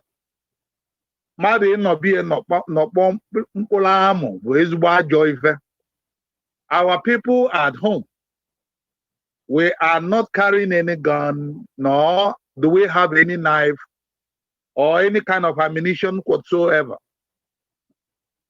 The news, as I read it, doesn't portend any march, doesn't portend anything silly, doesn't portend anything that is maybe can be misconstrued other than a meeting at St. Patrick's Church. And Nigerian authorities and security forces invaded. I liken that to what has happened to Igbos and Biafrans in northern Nigeria. Because nobody provoked the Hausa people and Fulanis when they start killing our people in the northern part of Nigeria. Nobody, I don't know if our people are aware of this particular individual, this character called Mohammed Buba Mawa, who was from northern Cameroon, that came to Kano, and the British government deemed him a threat and sent him on exile. Upon his return, the gift to Nigerians was the so-called Mantestina group. Nobody provokes these people. Nobody does anything wrong to these people. It is hard for me to raise a voice against innocent people who said we are not going to tolerate or maybe accept the status quo as a normal thing. It is hard for me to comment on people who are just in a church or maybe having a meeting. It is hard for me to say anything when I know that Biafrans are hated just for who they are, not for what they do. So the killing of our people has been the order of the day. This man called Buhari has exhibited his innate hatred for our people. And so much has been happening to our people since, even before the war, since 1947, 45. So it is hard for me to understand, because one, if you actually understand that Boko Haram is still a noble organization in Nigeria, if you still believe that Fulani herdsmen are actually welcome with a red carpet to Aso Rock and believed to be a worthy organization, and Maeti Allah, or Cattle Reelers Association, is one of those prominent associations that have benefited from the benefactor of the president himself. And when you realize that these people came and demanded 137 billion naira and was paid by Nigerian government, when you see all these things and they are not proscribed, and the people who only have a flag, just a flag on the streets, not even the political elite or even the rich men, but youths, school kids, with a flag that we want freedom, are killed, then you can understand that we are not really the problem. We are not the problem of Nigeria. We are Nigeria. And those boys and girls are victims of this administration. There's nothing we are doing wrong in having a meeting. There's nothing we are doing wrong in actually associating in a church or fellowshipping in a church. There is nothing wrong in saying, no, you are not going to accept the status quo. You cannot be a slave in your own land. You cannot.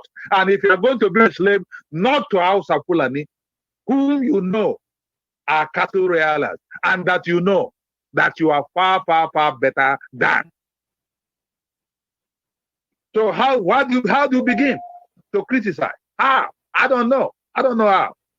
But I believe that Biafrans are listening. And if they are paying attention, they have had the wise counsel that have been given on this forum, and do whatever their conscience tells them to do. You know, I am not somebody who doesn't like, you know, maybe noise making, or maybe rebel rousing, or maybe out of the ordinary. I am. If somebody really wants to understand who I am, the person should basically read and define who is an outlaw, who is this person, who cannot just believe that everything is normal, who is an outlaw here. That defines me when it comes to righteousness. And those who stand up against evil, those who stand up against tyranny, and who said we are not going to be subjugated, we are not going to surrender, I take my hat off for them. And I support them anywhere they are. And I applaud them anywhere they are. Because a man who is forced against his own free will is still of the same opinion. And Biafrans are going to remain resolute. And Biafrans are going to remain consistent in demanding their freedom from Britain. So if Britain is giving Hausa Fulani a way out, a way they can actually be able to control Nigeria, time is going to run out, because Britain is going to be overwhelmed. Because remember, I told you, I said it in this forum, if I die today, you guys must make sure that in my tombstone is written, the man has cursed England. Because England is cursed. Our Queen of England will pay a price, either now or later. If he doesn't pay it, the Bible says the sin of the forefathers remain for the generations to come. So England will pay for what they have done to Biafra. So I don't know how to really criticize or maybe say anything against people who are having a meeting, or people who said, let us, fellowship in a church. And then the evil contraption called Nigeria and their evil security forces pounded on them and started killing them. Why are you killing people? They are killing them because nothing else but because they are Biafran and because they are IPOB members. Why Fulani herdsmen are carrying AK-47, terrorizing people in northern part of Nigeria, in mid-belt part of Nigeria, in southern part of Nigeria, all over across Nigeria. None of them has yet been arrested or prosecuted. Southern Kaduna is at war. And the governor is talking about the people who are perpetuating it are the Christian clerics that want the victim, the chaos to continue. So they are killing themselves in order to make him look bad. That is the argument he's showing the world. And I don't know who is buying that. So my brother and Eminem, people must do the needful. They must do what is comfortable for them, what they think that they need to do. I know that eventually Biafra is going to come. And when Biafra comes, those who lost their life, we cannot forget. And those who took our lives, we can never, ever, ever forget. Thank you again, my brother and Eminem, for having me. I am still standing by. Thank you, Ichediko Chinewata. Thank you very much. And we are still saying this is Radio Biafra International, your power station. We are here to empower the people. We are asking you to go on your Facebook and do a watch party. Yes, go on your Facebook and do a watch party. And where possible, share the link across. This is your power station. Indeed, we are here to discuss nothing but Biafran issues and empower our people to take informed decision in everything they do, both personal and collective life. And today, it happens that some people were killed in Emene, Enugu, according to the so-called Nigerian police and contraption as a country. They said they were IPOB. What is wrong in being IPOB? There's nothing absolutely wrong. They are entitled to their own rights, and which, of course, is right to associate, right to come together, right to have meetings, notwithstanding the differences. Yes, they have the right to have their meetings. Even if Nigeria don't like them, they have right to have their meetings. That is what we are saying.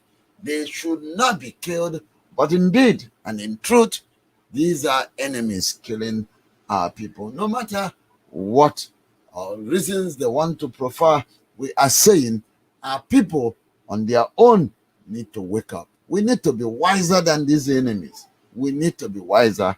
We need to know how to, of course, go around this issue. We will continue. We cannot be intimidated. What we are saying is people need to wisen up. Yes. And so let's go to the second news of today. And I want to say this because I will be playing the clip to explain some of these things. And this news is saying something very important at this point.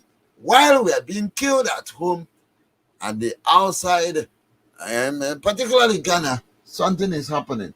The news is captured this way. We blocked this news. So they said Ghanaian authorities endorsing xenophobia by closing shops of Nigerians, said Abaribe. Senator Enyinaya Abaribe has accused Ghanaian authorities of officially endorsing xenophobia with their action against Nigerians and nationals of other countries. The authorities in Ghana had been accused of closing shops owned especially by Nigerians and some other foreign nationals in recent times. Abaribe, who is the minority leader of the Nigerian Senate, in his response to the development in Ghana on Sunday said the action of Ghanaian authorities against nationals of other countries, particularly targeting Nigerians, indicated an official endorsement of xenophobic attacks. Abaribe, who expressed his displeasure at the happenings in Ghana in a statement on Sunday through his media aide, said the development was disturbing. The authorities in that country need to prove us wrong by putting a halt to further closure of the shops and attacks on Nigerians in compliance with the Economic Community of West African Countries Protocol, the senator said. The action of Ghanaian authorities followed the country's recent regulations, which, among others, stipulated that retail trade is the exclusive preserve of Ghanaians. But Abaribe described that as a willful denigration of sub-regional brotherhood and a clear conflict with the Economic Community of West African States, ECOWAS Protocol. He said, what is the point of having an economic community if at the end of the day, each country resolves to make laws and regulations that are in contradiction with the binding protocol? This is quite absurd, as it negates the spirit that propelled the formation of ECOWAS in the first place. The senator called on the ECOWAS to ensure it braces up and address the matter in Ghana. This is where the end of the news. But I want to say to people, especially our people, understand what's going on. We are being rejected everywhere. Yes, in UAE, I think I may have opportunity to play that clip as well. In UAE, the same thing is happening. And in other countries of the world, a similar thing is going on. We, of course, are aware or recall what happened in Ghana, in South Africa. Yes, of late, they were killing our people. They laid all manner of accusation, from that of course, our men taking over their women, to so many other reasons they gave. But the truth of the matter, or the summary of the whole thing, is that they do not want us. And that is the crux of this discussion. I want to go to our people. Yes, let me come to the panel. Let the panel examine what's going on in Ghana. Similar thing is happening in UAE. For so many who are not aware, our people are being driven out of UAE. Now, all these things are happening because we have no government. We have no government. We have terrorists in place, terrorizing everywhere.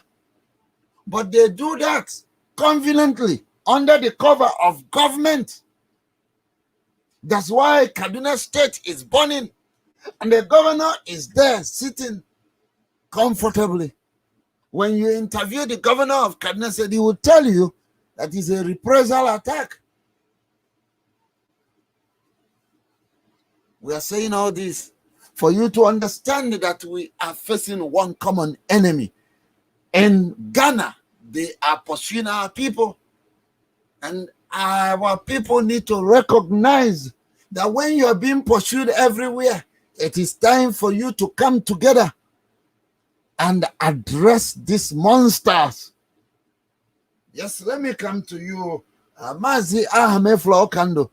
You're a veteran, of course. We know you have lived in the north. We understand how your father was killed. We do know that it is, of course, these games, this bubuyaya of the north that has been responsible to all the things that happened, of course, eventually culminated into what they called war. But that's not war. That was a genocide, and that is what they have continued today. So let me come to you to address or speak to this Ghana situation. How will you react to this thing happening to our people in Ghana? And indeed in UAE, of course, we'll play the clip and people will understand exactly where we're coming from. Go ahead, Mazi Ahmed Frokan, go ahead, and thank you. Yes, Mazi Ahmed. You have to understand that El-Rufai is a jihadist himself. Okay, recognize jihadist, but it's like nobody is saying it out. That's what El-Rufai is. And remember also, El-Rufai is the real Arab, okay? Which is an offshoot of also of the Fulanese. They know what they are doing. So when I say that El-Rufai is a real jihadist, that means he believes in totality. He believes in totality of what the Islamization agenda is all about. It is very basic to what is going on in Nigeria. If every Nigerian by now does not understand what the Islamization agenda is, I am really very sorry for the people. That is why people like us in the Radio Biafra International, we have taken it as our business to be able to educate, inform, enlighten, and bring the power of our awareness to our people in every facet. If this is all we are going to be doing for the rest of our life until Biafra is achieved, we are going to continue with it with pride and with dignity. The situation with the Southern Kaduna, whereby El-Rufai is behind it completely. Where are we going to start? From the payment of terrorists to trying to make sure that the churches are shut down completely in his state in particular, and if it's possible for him, the rest of the north. Don't forget, the Sharia was declared in 1999. Sharia. That's how they included it. That automatically, the moment they said Sharia, that means it is an inclusion in the Fulani Constitution, the 99 Nigerian so-called Nigerian Constitution, which I call Fulani Constitution. That's what is ingrained and enshrined in it, right? So they believe in the Sharia thing, and that's why they want to make sure everybody in Nigeria is converted to be a Muslim. We must resist it. That's all we are calling on our people. We have to be very, very wise. The people of the southern Kaduna, we have sympathy for you. You have still not understood what it is all about. You are educated people. We are trying to reach you so that we can all work together to be able to advert and divert this jihadist move from the Buhari, El-Rufai, and the co. That's exactly what the situation is. Everything that happens in Nigeria is an offshoot of Islamization agenda. And also my usual Abuja Declaration of 1989, which Emmanuel Boson really explained very thoroughly. Nigerians should be informed of all these things, and has to take responsibility of what is happening in Southern Kaduna. By now, I'm expecting the churches to come together and form an anti-El-Rufai group to be able to challenge what is happening in Kaduna. Because when you think everything has subsided, it erupts. Give it 2 months again, it erupts, and it erupts with vengeance. And remember that these Fulanis never forget or forgive anything. They have their agenda. Nothing will deter them. I lived among them and I know them. I know them very well, and they know that I know them very well. So the only thing that they understand is force with force. That's all. But that of force, ours will be based or will be guided by using our intellectual power to do it. That's why everybody, before you do anything, try to consult with one another. All right, don't just make arbitrary decisions and take them. You don't know how it will impact the other people. All right. When I got the message this morning that it was Nnamdi Kanu that gave the order for it, I was disappointed. I said, here we go again. When we think that we're getting things under control, whereby we can work based on consultation, look at what happened this morning. Our boys and youths just killed like that. We cannot tolerate that. We cannot go on with that. So I'm calling of all agitating groups. Let us come together to be able to help Nnamdi Kanu to really, really adjust his methods. He does not own Biafra. That's all we want him to understand. We have to work, put our thoughts together to challenge this thing so that we cannot continue fighting within ourselves. It's not necessary. Our fight should be directed at the Fulanis, not within our group.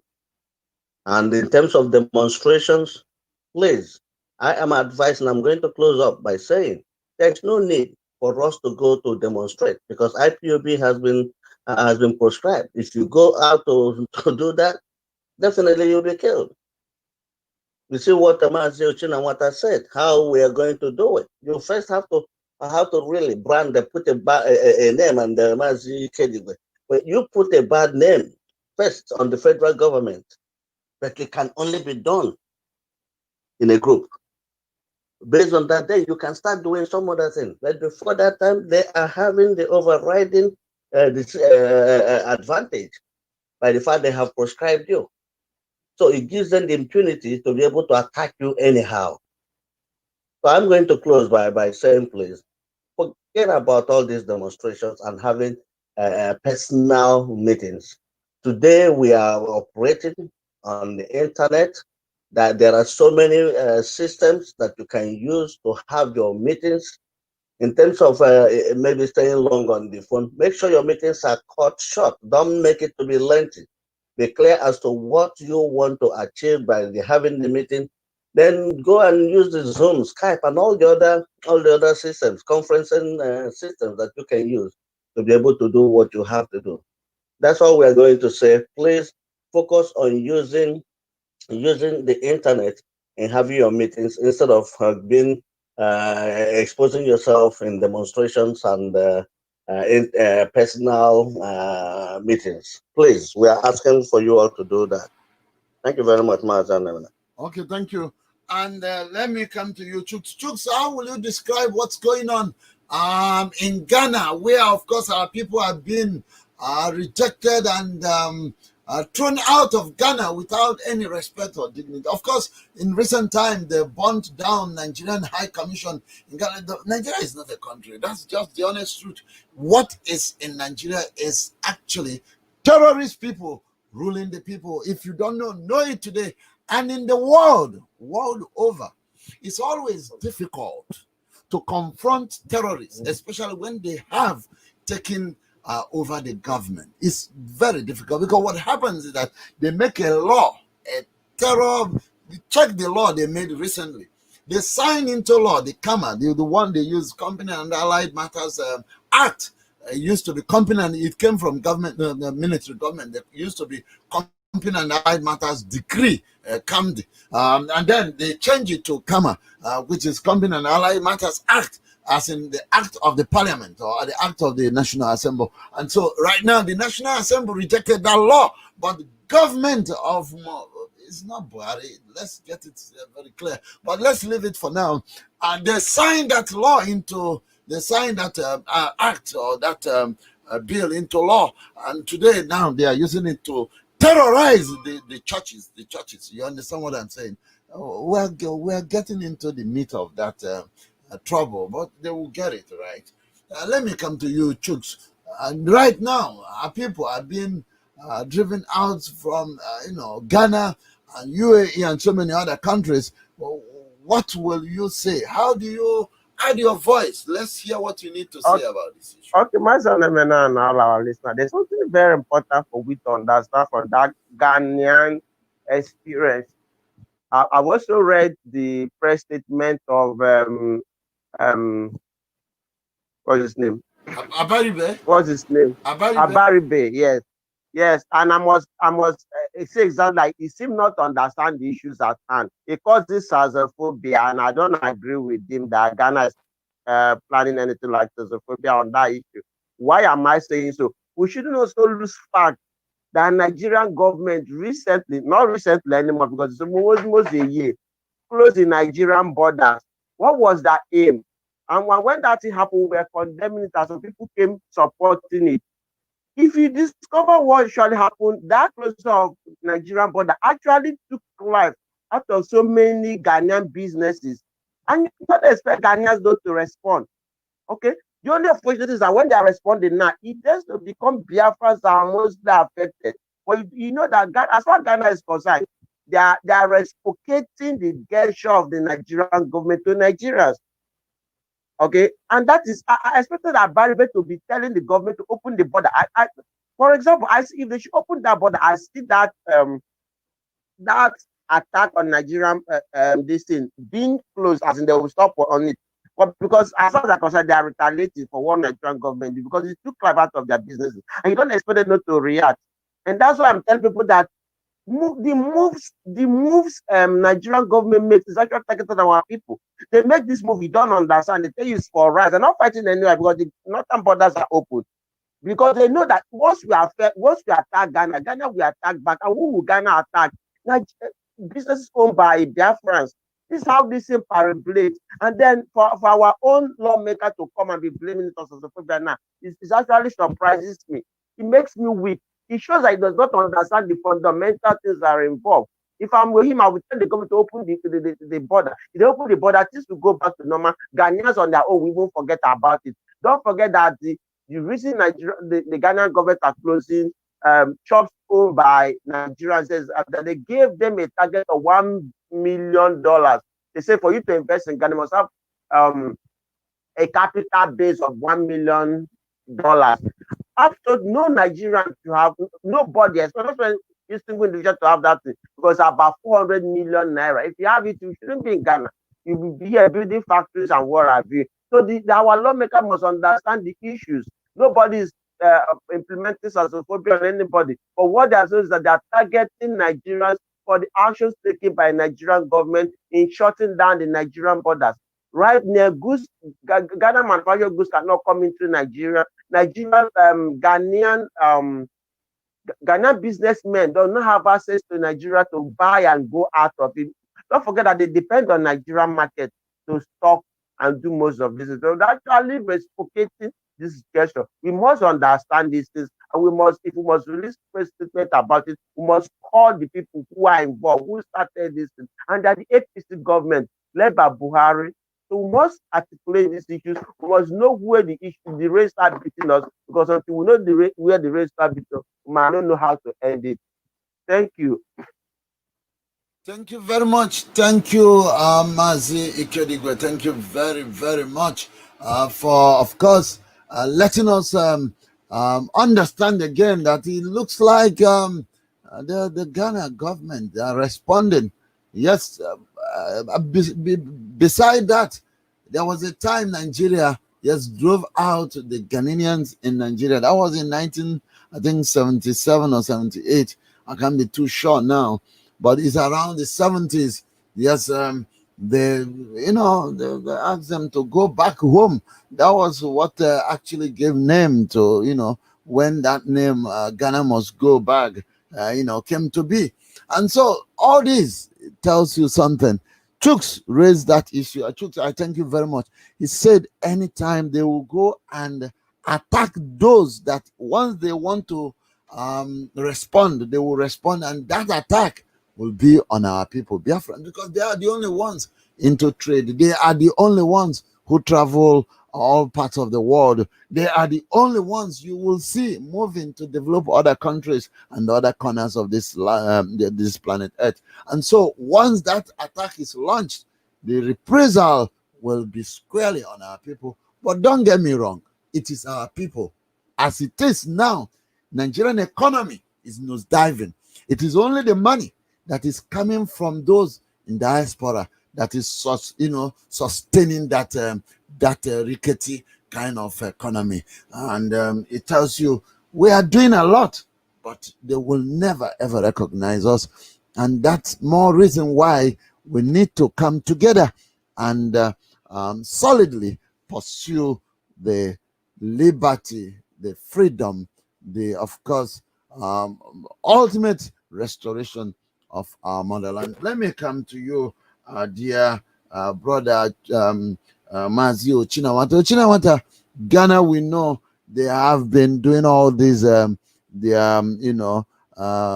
mumbo jumbo because they felt if they allow Nigeria to come and live side by side with them, of course the number will surely push them aside.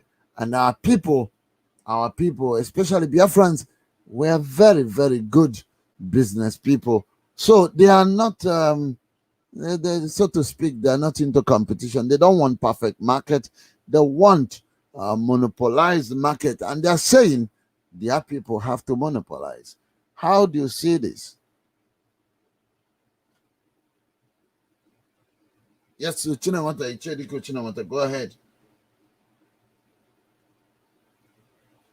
Yes, it looks like you need to unmute your mic in order to, of course, make your contribution heard.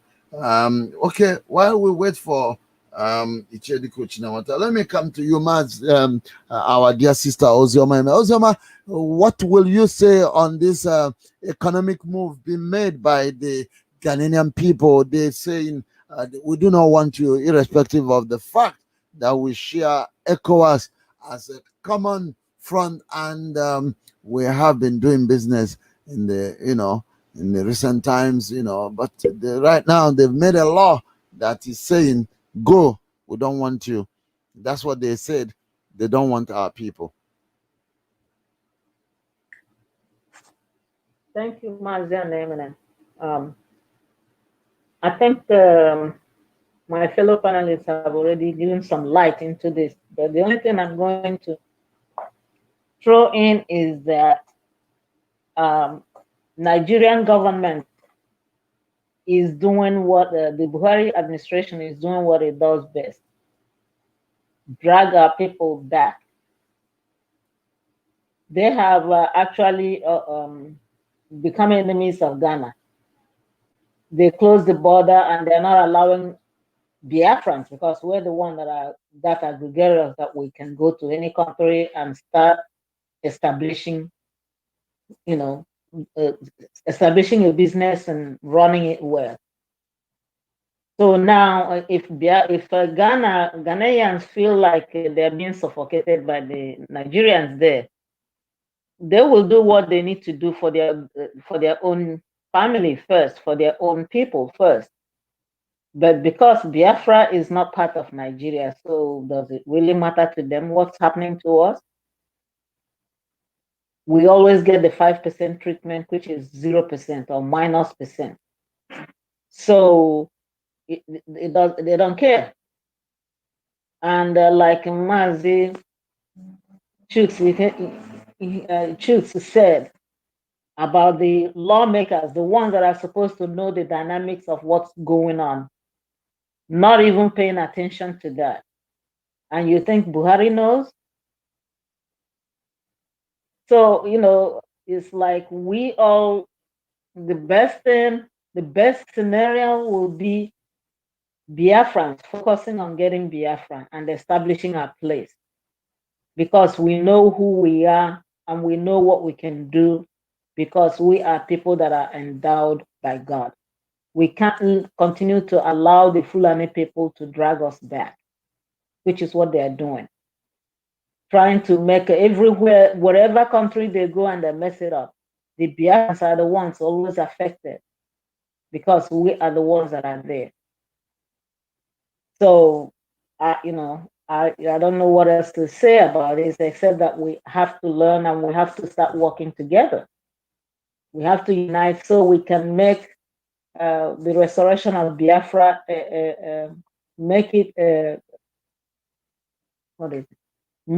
establish it and make it happen, and not always keeping to renegade to the future, leave it up to the future.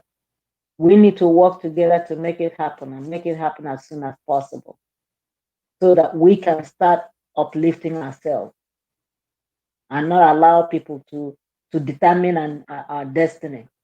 That's not what God created us to be. So on that note, I'm going to say that I will stand by, and I'll be listening to other people who have more to add to it. Thank you. Yes, thank you very much. Thank you, dear sister Ozioma. You said it. Yes, we need to, of course, come at this point to, okay, let's play. Yes, let's play. Let's play the clips that will let us understand what's going on, particularly in Ghana and UAE. Where after that, we will come back to Nigeria and see what we can do. But let's go to what's going on in Ghana. I want to play what's going on in Ghana. Let us listen very carefully and hear one of our people complaining about the maltreatment the government of Ghana is giving to our people. Maybe for whatever reason they have considered worthwhile for their people, but indeed it's outright maltreatment on our own people. Let's listen. Thank you. As you people can see at Accra Tiptoe Lane, we are here. This is my shop. So, and now they are still coming on to close the shop. You can see my shop since 2017. I registered my business. 2007 is here. I registered the business. I pay my taxes. I have my resident permit. Everything is here. They don't want to listen to us. You see, it's here. The certificates are here. If they are lying, if I'm lying, the whole world can see it. This is it. This is my resident permit. Everything is here. Today, they want to lock my shop, and this is what they are doing. I don't see the reason why they lock it. They are all over the places. This is the shop. I can prove you the certificate is here. So the whole world should see this. Since 2007, I have been paying tax. I have been doing everything, renewing my residence. But you can see the soldiers, everybody is here. We are here. You are here. You say I should not do anything. You are here to you are here to lock my shop. So that is what I'm showing the world. So what is the problem? That is what I want to know. Let them check my document. My document is here. They are here. They are not asking of documents. What they are doing is just close the shop. You see, that is what I'm saying. Yeah, I register my business. This is the certificate. Come and check the certificate. I'm not operating illegally. Come and check. He said $1 million US dollar. How can I provide $1 million US dollar? I have all the certificates that qualify me since 2007. So why now? Why now the police is here? Everybody is here. The whole world should see this. They are here. This is my certificate. I can prove it. So I know what they are doing. So let them close it. So what is going on? I'm offering my light. I'm not operating illegally. I have the certificate. Check my certificate. It's only the $1 million US dollar I said I don't have. I can provide $1 million US dollar. I registered the business in 2007. You are the agent. Your government sent you. The world should see this. I don't have a problem of locking the shop, but it is against. I have the certificate is here. So they should come and lock the shop. But this is the government task force agencies. I paid since 2007. And that's what they are doing. I'm not doing anything. So they are locking the shop. So that is what I'm saying. The whole world will, yes, I didn't say you shouldn't close it, but the world should hear. They are all over the places. It is wrong. Nigerian government should not. We are not operating illegal. I have the certificate since 2007. I'm paying my tax. I can prove it. Come to my shop. Why are you not taking the document? Why are you not taking the document? You said I should provide $1 million US dollar. Did you have $1 million US dollar? I have been registered. I have paid since 2007. This is evil. It is evil. The whole world can see. It is evil. My brother, don't touch my phone. It's my right. Don't touch my phone. They are closing my shop. Don't touch my phone. It's my right. You don't have any. It's my right. Don't touch my phone. They are closing my shop. I have been paying tax since 2007. I'm doing everything. They can see. It is wrong. And it is abnormal. What they are doing, African life matter. Nigeria life matters here. In Ghana. Why are you people doing this? It is my right. I know what I'm saying. It is my right. So you can't touch my phone. Okay, what you people are doing is evil. We register, we pay tax, you ask us to go and pay money, we have paid the money. Why are you people doing this? It is evil. Okay, you can lock the shop, I don't have power. But it is true. What you people are doing, everybody can see. The Ghanaian citizens are watching, everybody is watching. They have given me assessment. I paid the money, 30% as they said I have been paying. Why are they closing? Why are they not asking me any document? I have everything. This is it. The whole world should see this. It's evil. We are suffering in Ghana here. Let's go. If they want us to go, they should give us time. I will sell off my things and go. I can't be paying tax and they are doing this. Okay. I can't be paying tax and they are doing this. It tells you that they do not want our people. Yes, if you like, pay their tax. If you like, yes, do everything good for them. The long and short of that situation is that they do not want our people. Period. Period. It's very painful. We watch what's going on. Let me come to you, Mazu Chinawata, because I think I was waiting for you to bear your mind on this particular very, very touchy situation. I don't understand. You see, our people need to learn something. If we, charity, they said, begins at home. If we fail to do ours better, there's trouble. There's no place that will hide us. That's why, especially those in diaspora, need to understand the exigency, the importance of we getting to, of course, do the needful to restore our own, yes, our own sovereignty. We need to do that. The earlier, the better. The earlier, the better.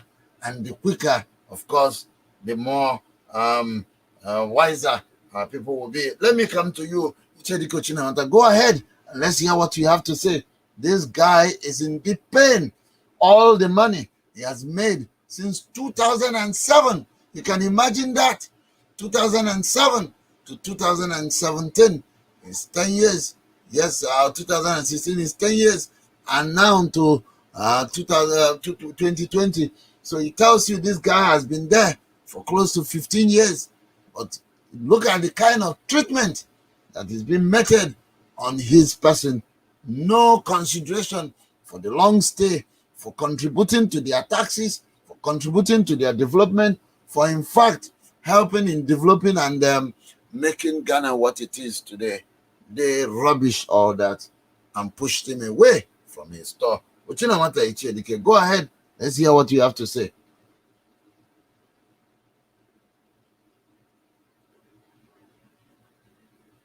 Yes, Yes, sir. Thank you again, my brother Neman. Thank you for having me again. You see, the problem with our people is as in the Bible,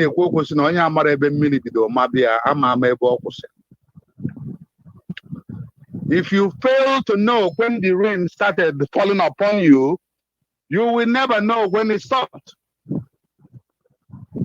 Our people are treated as pariah along West African coast simply because people cannot handle success. One man called Michael Dewar that used to work for me a long time ago called me out of nowhere and said, I tell you, Jofo, the reason why you are hated among your people is because of your Jewish heritage. I understand the people has maybe ascribed what is happening in Ghana as a reward, maybe a retribution for Ghana must go. But it goes beyond that.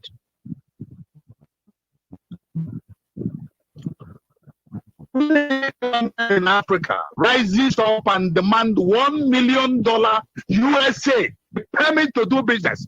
That country and that government is demonic. That government is completely satanic. That's what it is. $1 million. Some states in Ghana cannot afford $1 million. And they are demanding it because they know that these are poor Igbo people business in Ghana.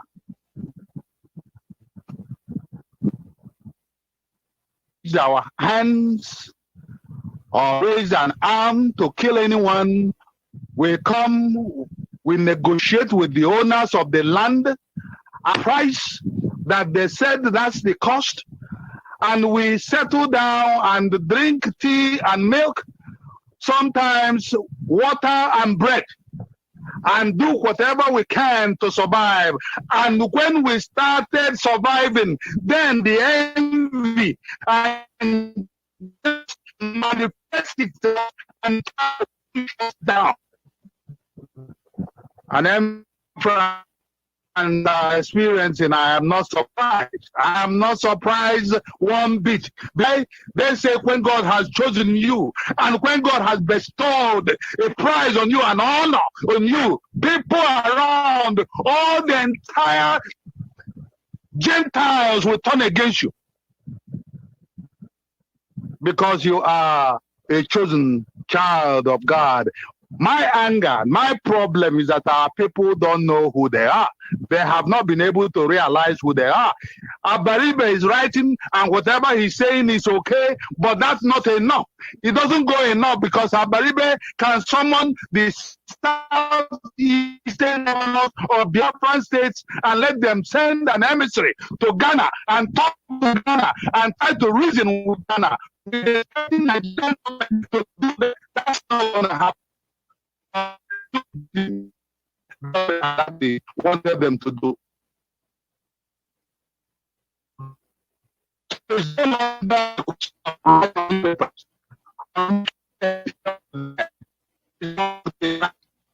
Now,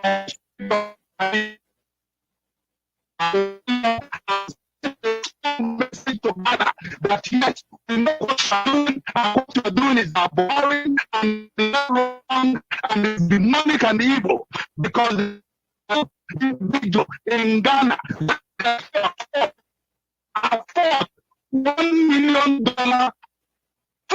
business. Yes, it is okay to demand that. Yes, you are upset with Nigeria price. That is why Ghana supported Nigeria during Nigerian Biafra war or during the Second World War. That's why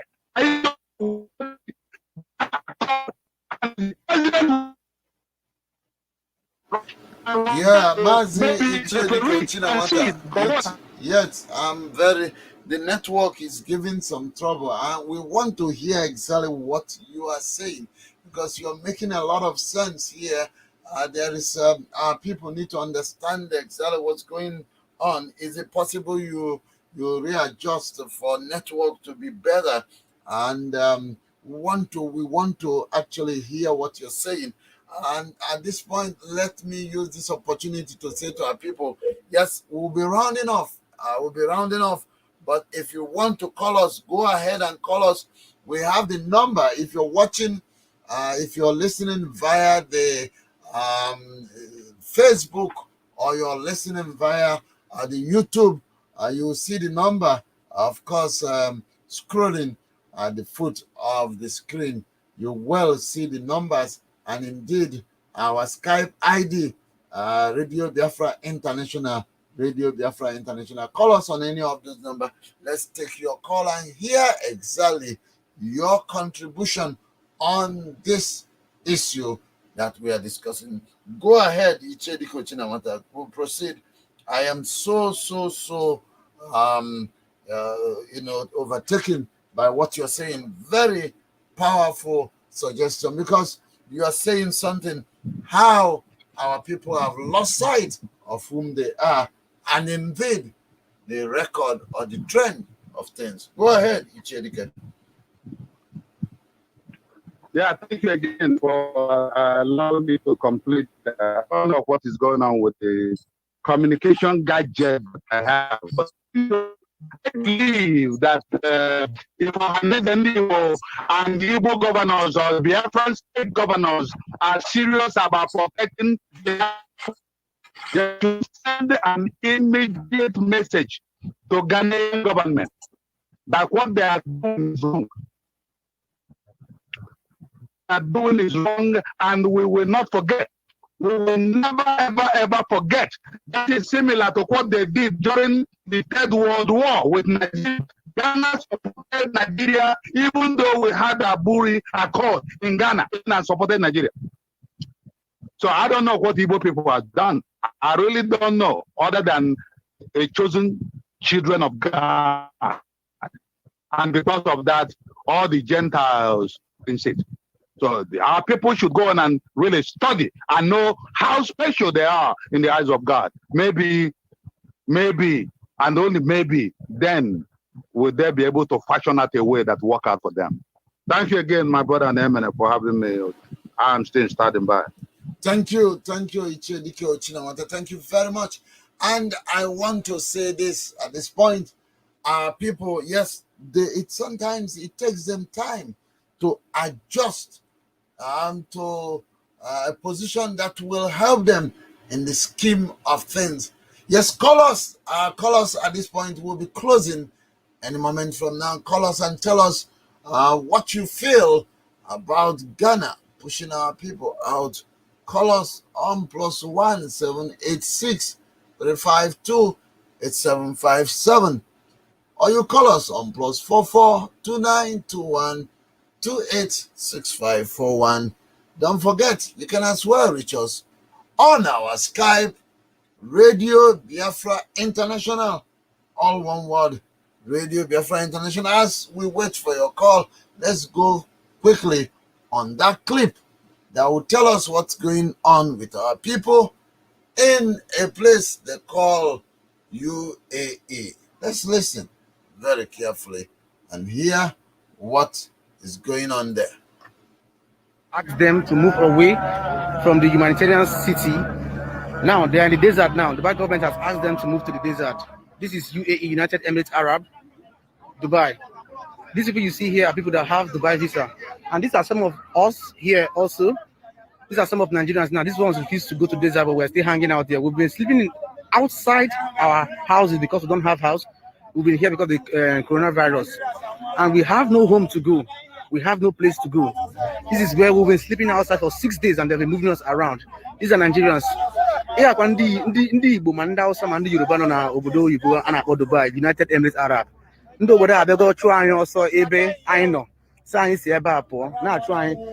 This is 6 days now. So because Nigerian government, these are Nigerians. Assalamu alaikum, Karingaremu, Nigerian Akashoku. Mun Dangura Mudari Nigerian Day. Yaputaning Dubai Sun Kuremu at the Chicken Garden Susan Bargadan Scaping on the 10th of this month. So Nankuma Sunche Muzo one Terence Center was also coming Garemu Baya. Mukadaona Grum, one Terence Center, Akachemu Burgrum, Masachi Muzona, Mukajam Kazona, Akachetu Burgrum, Chicken Daji, Abadakiran Desert. Yes, all he's saying is that's one of your people. It tells you how dynamic, how resourceful our people indeed is telling the story of what happened or what's going on with our people in that place called UAE. They have been driven away from there and they have visa. I mean, you need to understand the Ghana situation is telling you he has his own permit, resident permit. That means he has gotten officially resident status from Ghana government. But all that notwithstanding, they do not want you.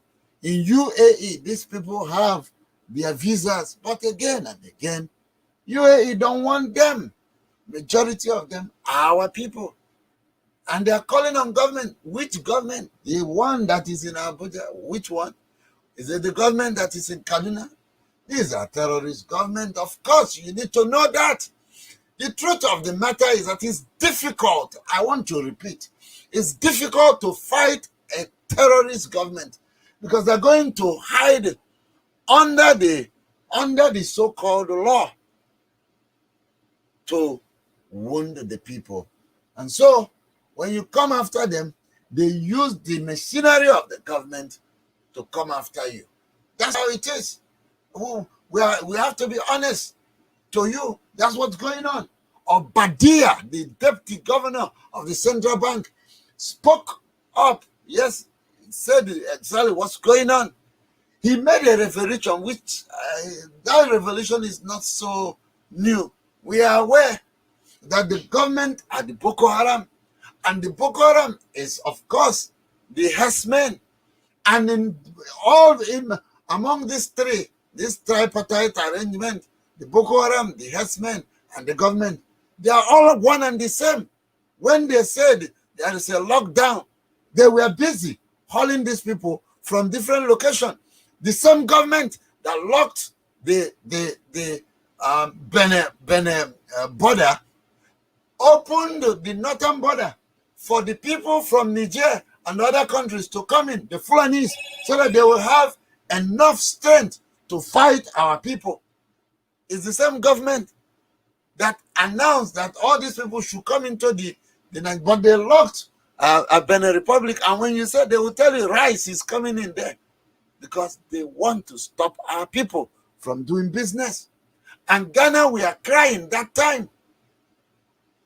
So people need to open.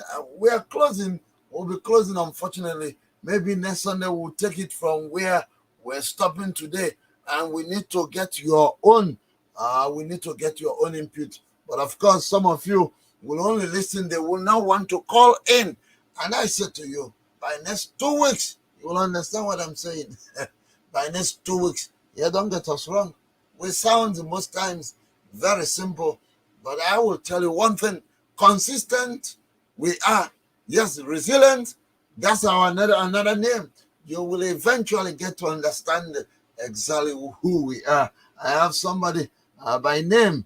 He said his name is Ekene Moye. Ekene, I want to say to you, keep watching, keep listening, keep, of course, trailing our footsteps. You will understand exactly what we are explaining. We come very simple because God has made us that way. But eventually, you will understand exactly what we're saying. We are nobody, but again, we are God's own children. Indeed, when the time comes, you will. I want to live it that place. And I want to say to all of you listening at this point in time, thank you for being with us today, being the 23rd day of this month of August 2020. This is your power station, Radio Biafra International, and we are here live to again educate our people, enlighten them, and indeed bring all this development to their own doorstep. They need to know what's going on. Our people are being massacred back home today. Police, DSS, army, they all, yes, all of them rained on our brothers and sisters in Emene, in Enugu, to kill them on trump-up charges of course, IPOB being prescribed. But indeed, they have not prescribed the Fulani herdsmen. They neither prescribed this.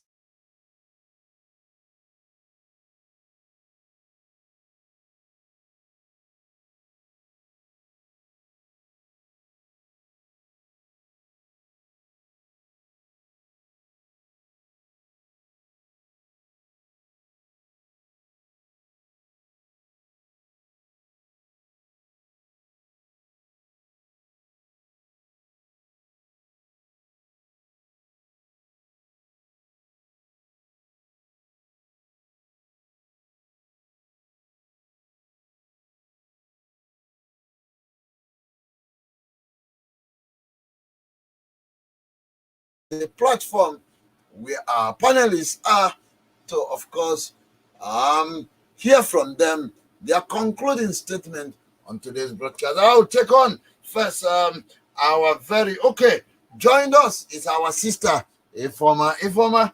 I'm just noticing you just joined. Let me, of course, oblige our sister to make her own contribution. Maybe Ifoma has been listening. We discussed about our people being thrown out of Ghana. Yes, they have been maltreated, humiliated, and pushed out of Ghana, notwithstanding the number of years they've spent, notwithstanding compliant they have been to the government and the laws of the land of that Ghana.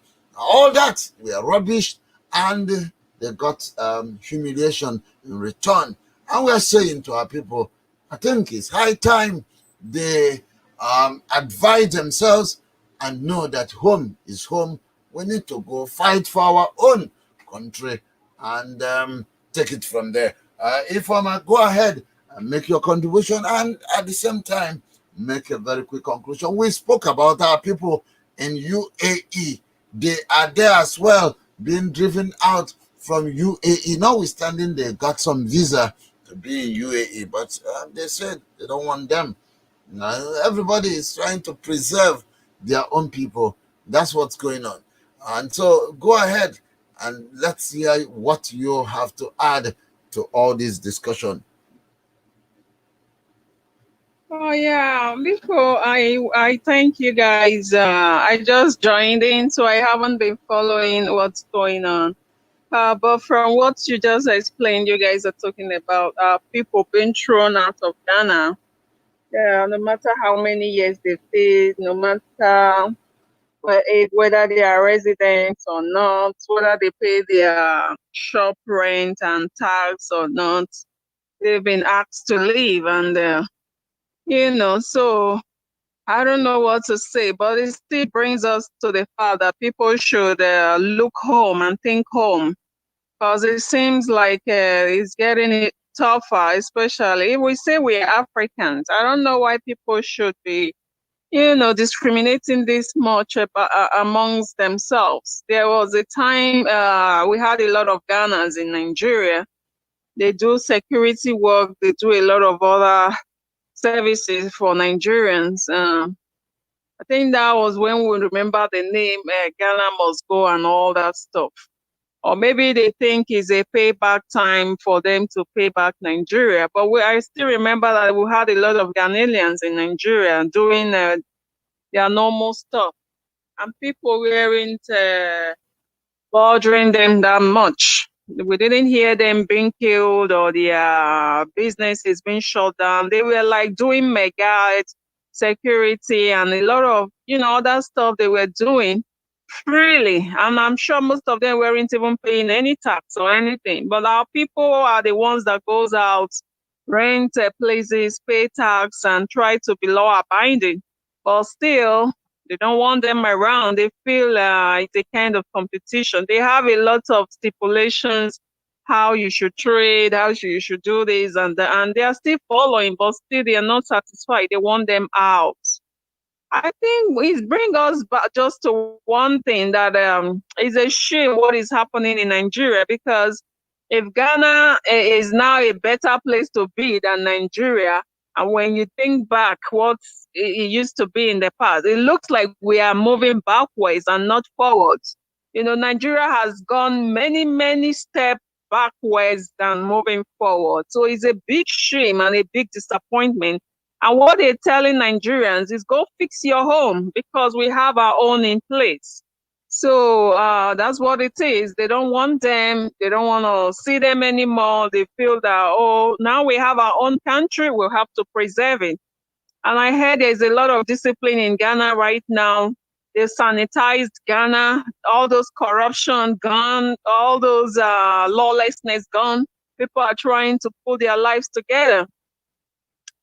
So I don't know what to say, but I think the government of Nigeria, if they are following up with what is going on, they know it's a shameful situation, because Ghanaians used to come to Nigeria to do all things, to do menial jobs and stuff like that. Now is Nigeria going to Ghana to go, look for greener pastures, see how the table has turned around against Nigeria. And a lot of other countries are picking up. But Nigeria, that used to be the giant of Africa, is nowhere to be found. They seem to be really way, way behind. Way, way behind. And nobody seems to care. Not the political leaders, not the judiciary, not the executive. The masses are like sheep without shepherd. They are like sheep without shepherd. Nobody takes care of them. Nobody thinks for them. Nobody want to do anything to better that country. And it's a very sad situation, because that's the only country we have for now. That's why people are agitating. We want Biafra, Oduduwa want their own, because the center can no longer hold. People don't know what it means to be law abiding anymore. People don't know what it means to work for the good of everybody. They want to steal the money. Some people even, they go dig places to hide money. They dig the ground, they dig tanks and stuff like to hide money, to bury money. Some will put it in water, whatever, water tanks and all that. Money, when people can't even eat. People cannot even eat. The regular cycle that is eat and go to poo-poo. People can't even eat. let alone poor, and let alone think about other necessities of life. And we're supposed to have a leader. We're supposed to come from a country. It's very shameful. Yeah, it's very, very shameful because it's beginning to become like a hopeless situation because nobody is trying to do something different. We want to keep doing the same thing and expecting a different result. It never happens that way. You know, it's unfortunate what Nigerians are passing through, and the leaders are not interested in, you know, in whatever is happening. Everybody is doing their own thing. Nobody cares. They want the money, money, money. And then they go around with their siren, pay, pay, pay, pay, pay, pay, pay, and people are going. And it just looked like, is it what this man said? Stallion. I think it's Stallion that talked about it. He was showing his followers how to control people and how to inflict pains on people. He brought a chicken, pulled out all the feathers from the chicken, and the chicken was bleeding from all angles. He threw the chicken on the floor and started dropping some corn for the chicken. And then the chicken staggered in pains, going to pick those corns from the floor. And he said, yes, this is how the masses are. After you polish them and you do anything you want to them, just drop some few little corn or little stuff to them. They will come crawling back to you because they are helpless. That's the situation Nigeria is now. People are helpless, and the leader keep inflicting pains. You know, keep inflicting pains, more and more to the people. My daughter just gave me a note and said I should include that we should stop running away from our country and go fix it. Yeah, that's what it is. We have to go fix our country. They don't want us anywhere. Go to anywhere in the world. The Nigerians are like, go back to your country, shithole country, da. People are talking about whatever they want to say. Why do people throw this trash on us? Because the leaders are leading the people the way they want. The leaders don't care. The people are suffering. The people are running away because nobody want to be in a situation where you are hopeless.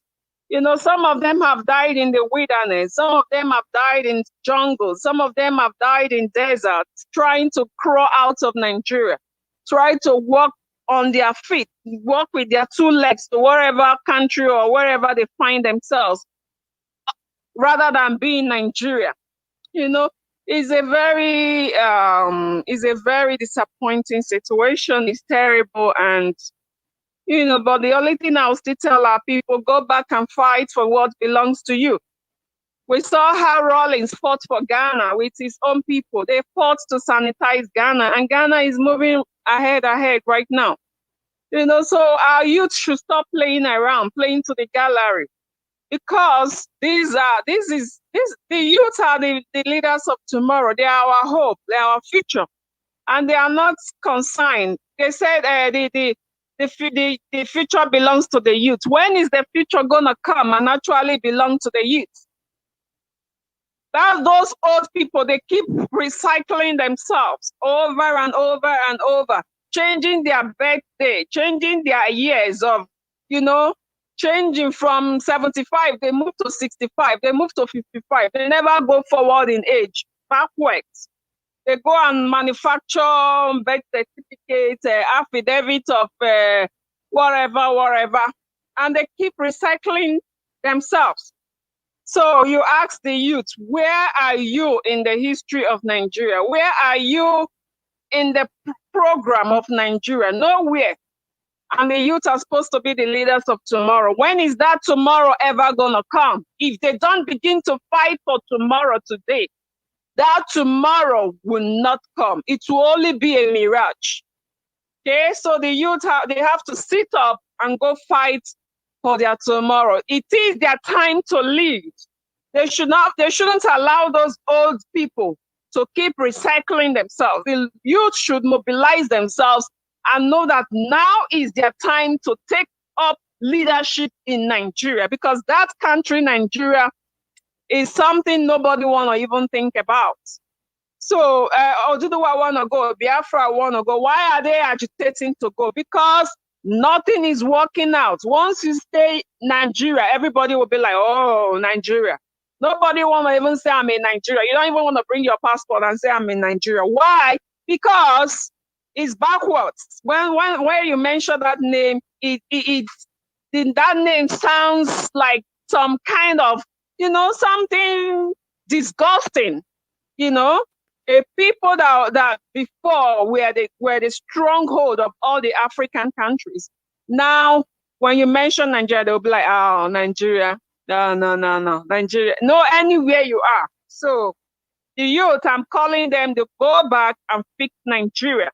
Nobody's going to fix it for them. Nigeria belongs to the youth of today. If they want to be the leaders of tomorrow, they should start today to fix Nigeria. Oduduwa want to go, Biafra want to go. Let people that want to go to their various places and fix their various homes, because Nigerians are not ready to fix Nigeria. And whatever the leaders of Nigeria they are doing, they should know that they failed the country. The labor of our heroes past, they've almost made it in vain. Nigeria has become a laughing stock. Nigerians have become a laughing stock. They have become an object of ridicule wherever they find themselves. And why is that so? Because bad leadership, bad governance, from the judiciary to the executive to the legislators, they have all failed Nigerians. And the youths, you are the leaders of tomorrow. Go get Nigeria. Go liberate Nigeria. That is the country you can call your own. Until you do that, you, the youths, will never see that tomorrow and become leaders of that tomorrow. You only see it, but you will not become leaders. If you want to become leaders, begin today to take what belongs to you. Take what belongs to you. Those old people, put them where they belong. Take what belongs to you. You are the leaders of today and tomorrow. Stop sleeping. Stop playing Naira Bet. Stop BB, Niger, and whatever you're doing. Get up. Go get what belongs to you. There is so much money in Nigeria for you to be suffering, for you to be going to look for who you want to kidnap, for you to be going to say you want to deal on drugs, you want to deal on this, all those social vices. There is so much money in Nigeria, but the few are looting this money. Why the youth are somewhere, walking through the wilderness, walking through a desert to cross over to wherever country. And some of them, their kidneys have been sold. Their livers and their body organs have been sold, harvested and sold, and some still go, they keep trying instead of them to mobilize themselves and liberate Nigeria. So I challenge them today, the youth of Nigeria, if you can hear me, mobilize yourself. The time has come for you to take that which belongs to you. The youth of Biafra land, the youth of Arewa, mobilize yourself. It's time for you people to take what belongs to you. Nigeria is just a mirage, a laughing stock, a failed country. And they don't want to resurrect that country. So we cannot keep folding our hands and allowing things to continue like that. They don't want us anywhere in the world. Let's go back to our country. Let's go fix Nigeria and take that which belongs to us. And as we do that, let's not give up saying, oh, this. We should go visit history and see how people were able to take that which belongs to them. Freedom is never given. It is taken. Even in the Bible, when they said the kingdom of God suffered violence and the violent take it by force, So when the devil wanted to take over the kingdom of God in heavens, the angels had to get up and fight, So we have to get up and do the needful, because freedom is never given, it is taken. And it's time for the youth to go take their freedom and liberate themselves, because it's too much what is going on. Please I think that is the much I want to say. Thank you very much for the opportunity to speak. I appreciate you all. Thank you. Thank you, our dear sister Informer. Thank you very, very much. And on that note, I want to come to you, Chooks Ikedigwe. Chooks, go ahead on your concluding statement on today's broadcast. Thank you very much, Chooks Ikedigwe. Okay, thank you once more. My conclusion statement will deal with the issues we are discussing today. Okay, talking about the Ghanaian issue, the Ghanaian no one knows. If you listen to the voice of that our brother that spoke, he kept saying he has been in Ghana, he has business registered. That is part of the recommendation by the Ghanaian president people, as in the Ghanaian this thing, having the resident permit. Fine. But there's a new introduction to it, which is having the $1 million business capital, as in the $1 million business capital. Okay, if you look at it critically, it's dicey. Even before Ghana set up that issue, they know no Nigerian in that place will have it. Okay, before that thing came, they know nobody will have it. But they are using it as a belt. If you don't open this, if you don't open your border for us to access, we are going to use this as a belt to get you people, because they know they will not meet up that no single person can meet up that thing, because it's too much. About 450 million naira. It's practically impossible. Using it as a bet. So it's not long. It doesn't make sense for people to be shouting and saying the Ghana is victimizing them. As far as I'm concerned, that is their law, and if you're somebody, so you have to obey the law. That's exactly what happened. But because Nigerians refuse to open this in this, they said this, but so what should happen now is for people to walk through those things. There are two ways. There are different ways to go about this. It's either you prevail on your government to open their border so that it will balance. By the time Ghanaian businesses start flourishing by doing business with Nigeria, to have no reason to restrict Nigerians doing business there using that $1 million capital. If that refuses to fly, the next thing you should do is to come together, put resources together, maybe like 3 or 4 businessmen, Nigerian businessmen, they can put their businesses together, put their resources together, and they have the $1 million capital. Then they can start a business, and then they will be qualified. But they should also forget the fact that tomorrow they can come with another kind of regulation. They may say, okay, you must employ 10 Ghanaians if you must do business. So these are things that people must look forward to. These are things that people must understand. And they must understand that this is happening because the government at home, the government of Buhari has actually, they don't understand business. One thing I told people is that Buhari fights trade and traders. And that's exactly his government has been right on time. And that when it was coming, I let our people to know that this man is going to destroy business, is going to destroy trade, is going to destroy traders, and that is what is happening. But our people must walk through. It's not enough for you to even go to and be chatting that Ghana is maltreating us and has Nigeria treated us better than the way the Ghanaians treated us.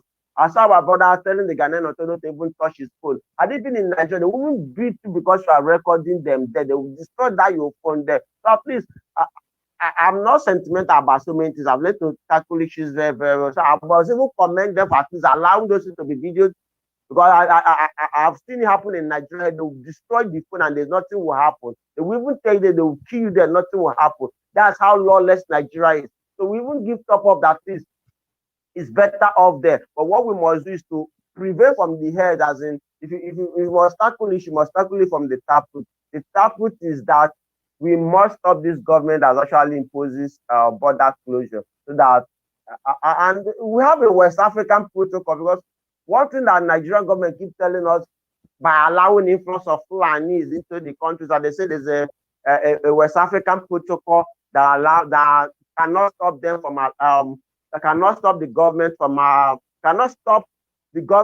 stopping the Fulanis from coming into the country. So I don't see why that, if that protocol exists, I don't see why it should stop Nigerian government from closing its border. So they should open the border so that the business can flow. And when it starts flowing, Ghana will forget about this law, because it doesn't make sense. Even to them, they know that it doesn't, it's practically unachievable. And our people must actually be ready for it.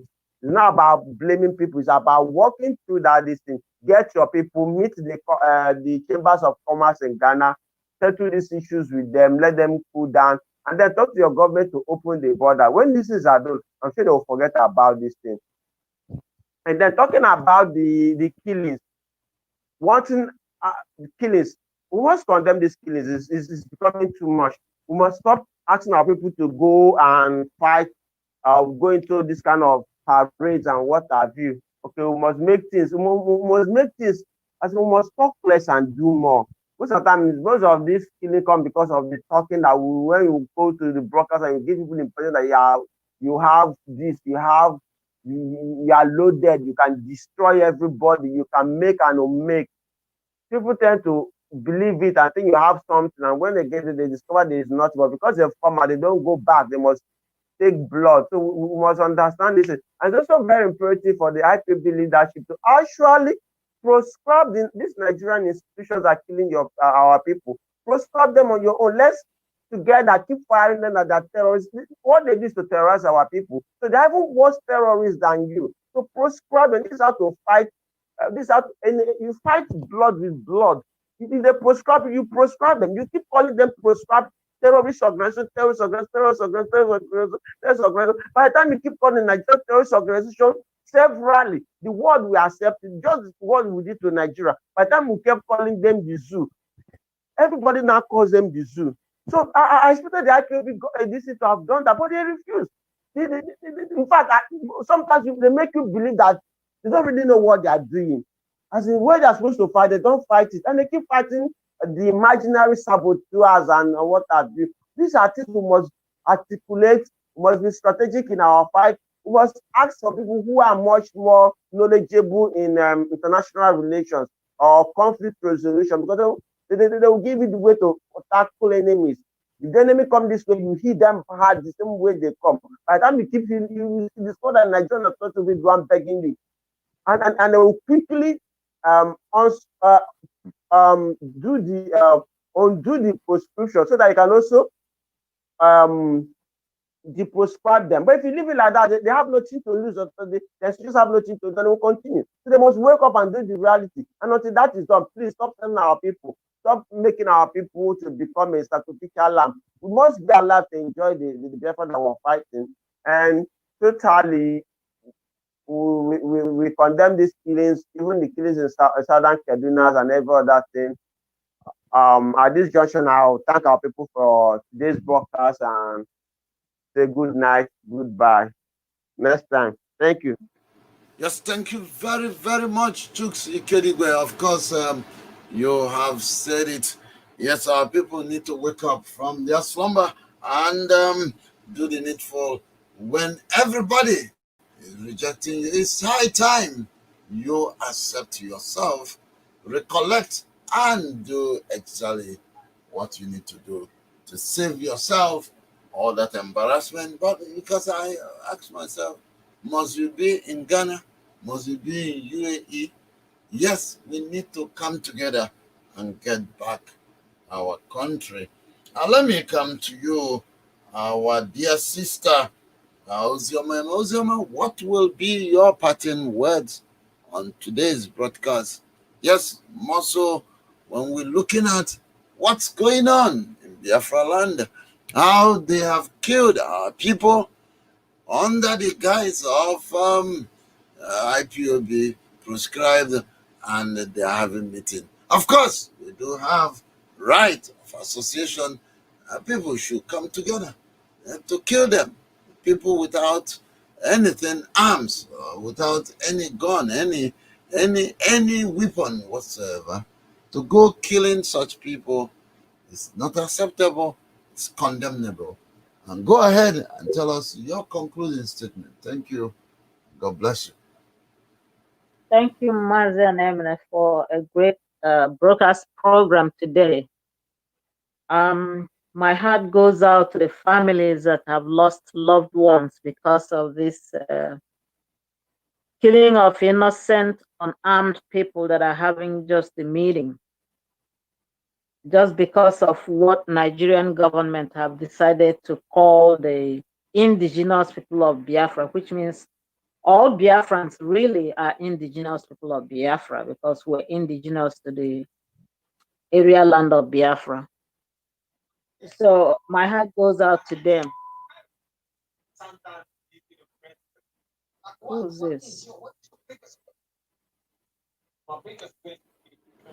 Hello. Yes. Ozoma, go ahead. Somebody's talking. Yeah, I think Mazia Hameflo can look. Mic is open. You need to mute it. Yeah, thank you very much. Moving forward, let us use some intelligence and some wisdom, and not put ourselves in arms then in a way. We have been endowed. We have those what it takes to get Biafra, and we need to be patient with it. And if anybody is giving you orders that they cannot do themselves, then you have no reason to go there and put your life in danger. We need to have all Biafrans alive. As for when the real, because even though we say there's war, the real war hasn't started. It's yet to come if we know the way these people work. So stop putting yourselves in harm's way, number one. Number two, let us all start working together. No one person has the solution. Supreme leader or whatever leader, we all need to be, talking to each other to figure out how to get Biafra. No one group and no one person has what it takes to get Biafra all by themselves. The more we do this, these childish things are done by leaders, it cheapens the restoration movement. It makes it like a child's play in the eyes of the leaders of the world.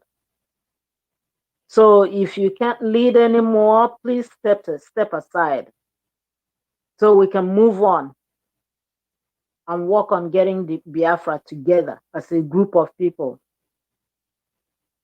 And as far as the people in Ghana or whatever country they are, well, Nigeria has, cheapened you wherever you are.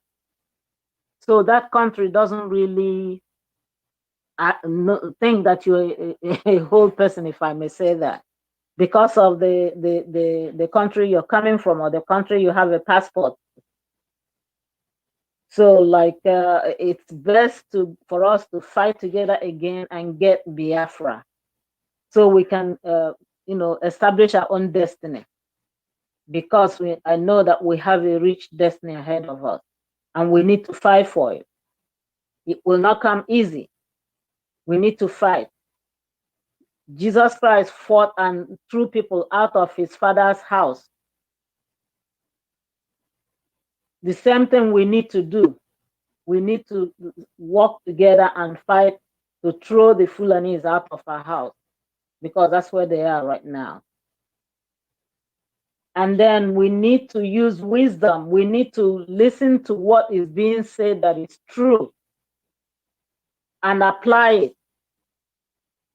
If you have knowledge and you don't apply it, it's nothing. For knowledge to benefit you, you have to apply it. So let us use wisdom and apply what works and what doesn't work, depending on the area where you're at. And I'm appealing to all Biafrans, all lovers of freedom, those that love justice and equity. It's time to stand up and fight for what you believe in. And those of them that are, especially the IPOB leadership, Nigeria proscribed you as a terrorist group.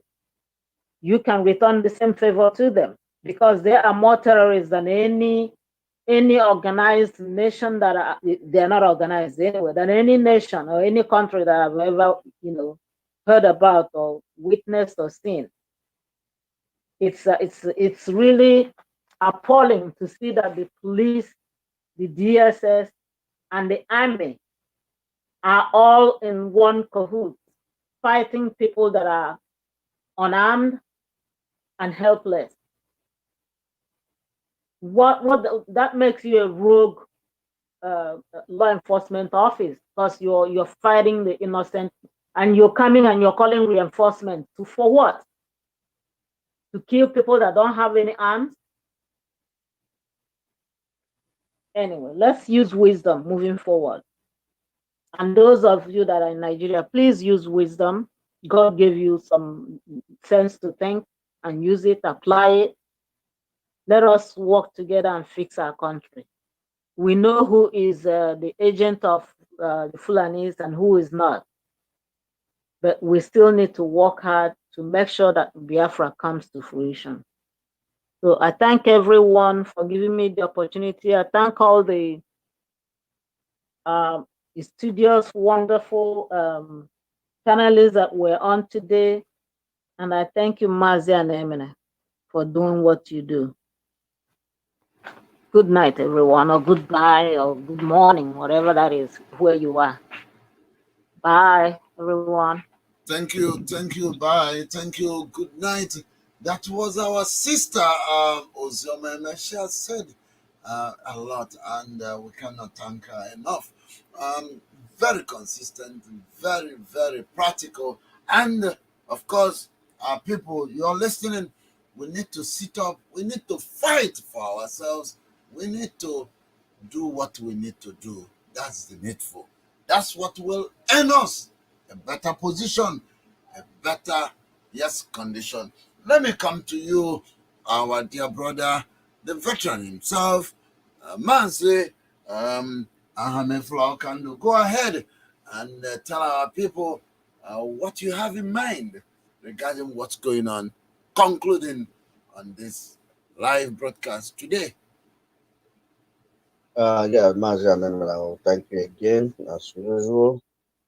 I want to come to the concluding statement that will hinge on what our people are going through in Ghana.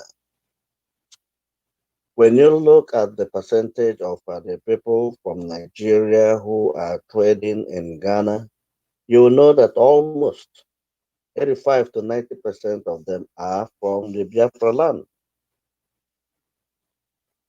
One thing I would like us to try to advise our people over there is their ability to be able to work together within themselves. Because when you are in a foreign land, it is to your advantage to work together. Anyhow you can make it to work together. Most times we provide this information, but our people do not really take them to heart. I don't know why. This hatred that has been perpetuated on our people is a result of the propaganda and the negative narratives that has been spread out by the Fulanis from time immemorial.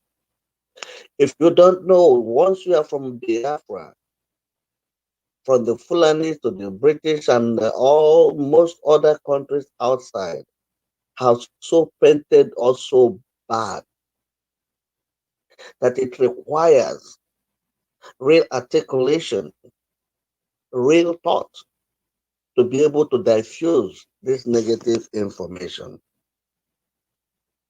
There's a whole lot of work to be done. Because the Nigerian government is the one recognized in Africa and in the world, whatever they tell the home countries, that's what they are going to take. You do not expect the Nigerian government to be able to say anything good about Biafra, no. And once they tell it to the other governments, they accept that and they maltreat the people from that area, which is the Biafra. We have ECOWAS. ECOWAS should be the arbitrator. The foreign minister from by now, Onyama, should be able to do something about what is going on with our people there. Because the provision in ECOWAS is that you can trade freely. But unfortunately, these things are not happening. Not with the Buhari himself just closing the border without consultation. When we have bad leaders, things go totally wrong everywhere. It's unfortunate we are still under these Fulanis. But with patience, perseverance, and articulation, we'll be able to get out of this. And getting out of this can only be accomplished by consultation. Don't tell the other person what you're about to do and see his own reaction and see how all these thoughts, different thoughts, could be put together to fight these Fulanis. That is Fulani Nigerian government. Everybody should understand this. It is pathetic. Everything they have been doing from time immemorial till today is the same pattern, the same strategy. But most of us are falling for this cheap propaganda and tactics that they are using. It is the same thing. Don't look at it. They come beg you, you let them come in that night, they want to kill you and take over your land, everything, just like that. Then they bring the Quran and put on your head. You accept it. By the time you know it, they start taking your property, taking your money, taking your politics, taking your military, taking everything that belongs to you. All with the mission of completely taking over your land, everything. Go and analyze it. Everything that is going on or that has been going on in Nigeria hinges on the fact of that agenda that they have. They cannot deviate from that. For us, Biafrans, we still do not have any ideology. The Christians, there is no ideology. We just move like cattle without shepherd. But the Muslims, they are very organized. The Fulanis, they are very, very well organized. They have their plan. They go to the mosque. They deliver it to them. They come out and they exercise them. Which one does the church have? Nothing. We only react to situations instead of foreseeing what is going to happen and taking adequate, having adequate plans. What are the legislators there to do? Rubber stamp legislators? I really thank Radio Biafra International for taking a totally different dimension, taking a totally different plans, really addressing issues, and that's what we're going to continue doing. Our business is to identify all the things going on within the Biafra agitation group or within the Nigerian nationalities, the things that are going on, to see how we can start putting these things together. We've been talking and talking and talking about how we are going to make things happen. But somebody has to constantly remind the people so that we'll be able to put these things together. And for example, when we found out that it was Nnamdi Kanu that gave the instruction for the demonstrations and so on, because I saw a goat. They were carrying a goat to go walking with all these boards showing Biafra and so on. I was asking the question, what is it all about? The goat, what does the goat symbolize? They didn't tell good of us. Can you imagine the Western world seeing that? They will be thinking that we are very barbaric. There are so many things we have to, and for us in Radio Biafra International and BRM, we must be up and doing and be even more aggressive in pointing out the mistakes that were made and how to correct them.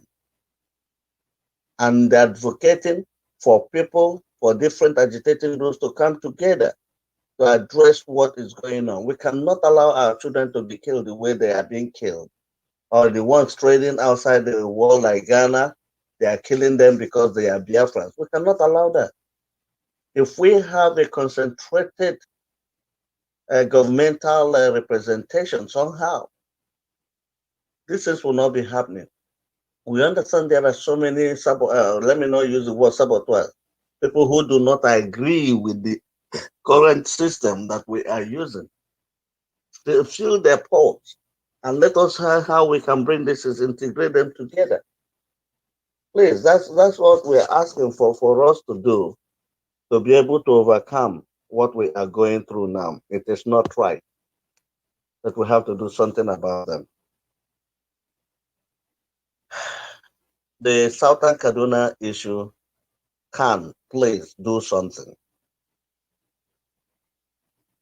And people should watch El-Rufai and deal with him. I'm glad the Nigerian Bar Association made sure he did not come to address them the other day, which is very, very good. There are so many groups that are being hurt that we do not have the capacity yet to come together to address the Fulani situation.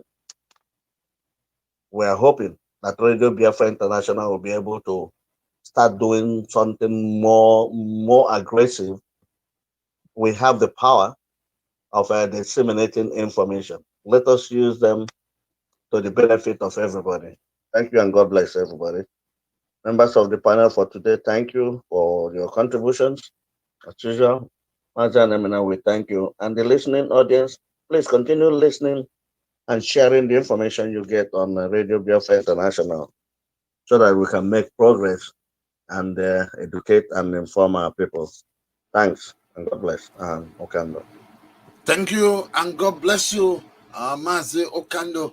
Thank you very, very much. Yes, we will continue to make the progress that we need, of course, to do to achieve our aims and objectives. Let me come to you, Mazi Ejofo Chinawata. Go ahead and make your concluding statement on today's broadcast. Thank you and God bless you. Yeah, God bless you too, my brother Nemen. To all our co-panelists, may God continue to overtake us in all we do and what we intend to do. Dear friends, you have heard, like we said at the beginning of this broadcast, we are knocking on the door, wondering if somebody is inside the house to answer the call. Now, today's broadcast is I have a mixed reaction. The mixed reaction is this: I don't want our people to be killed. Nobody wants anyone to die.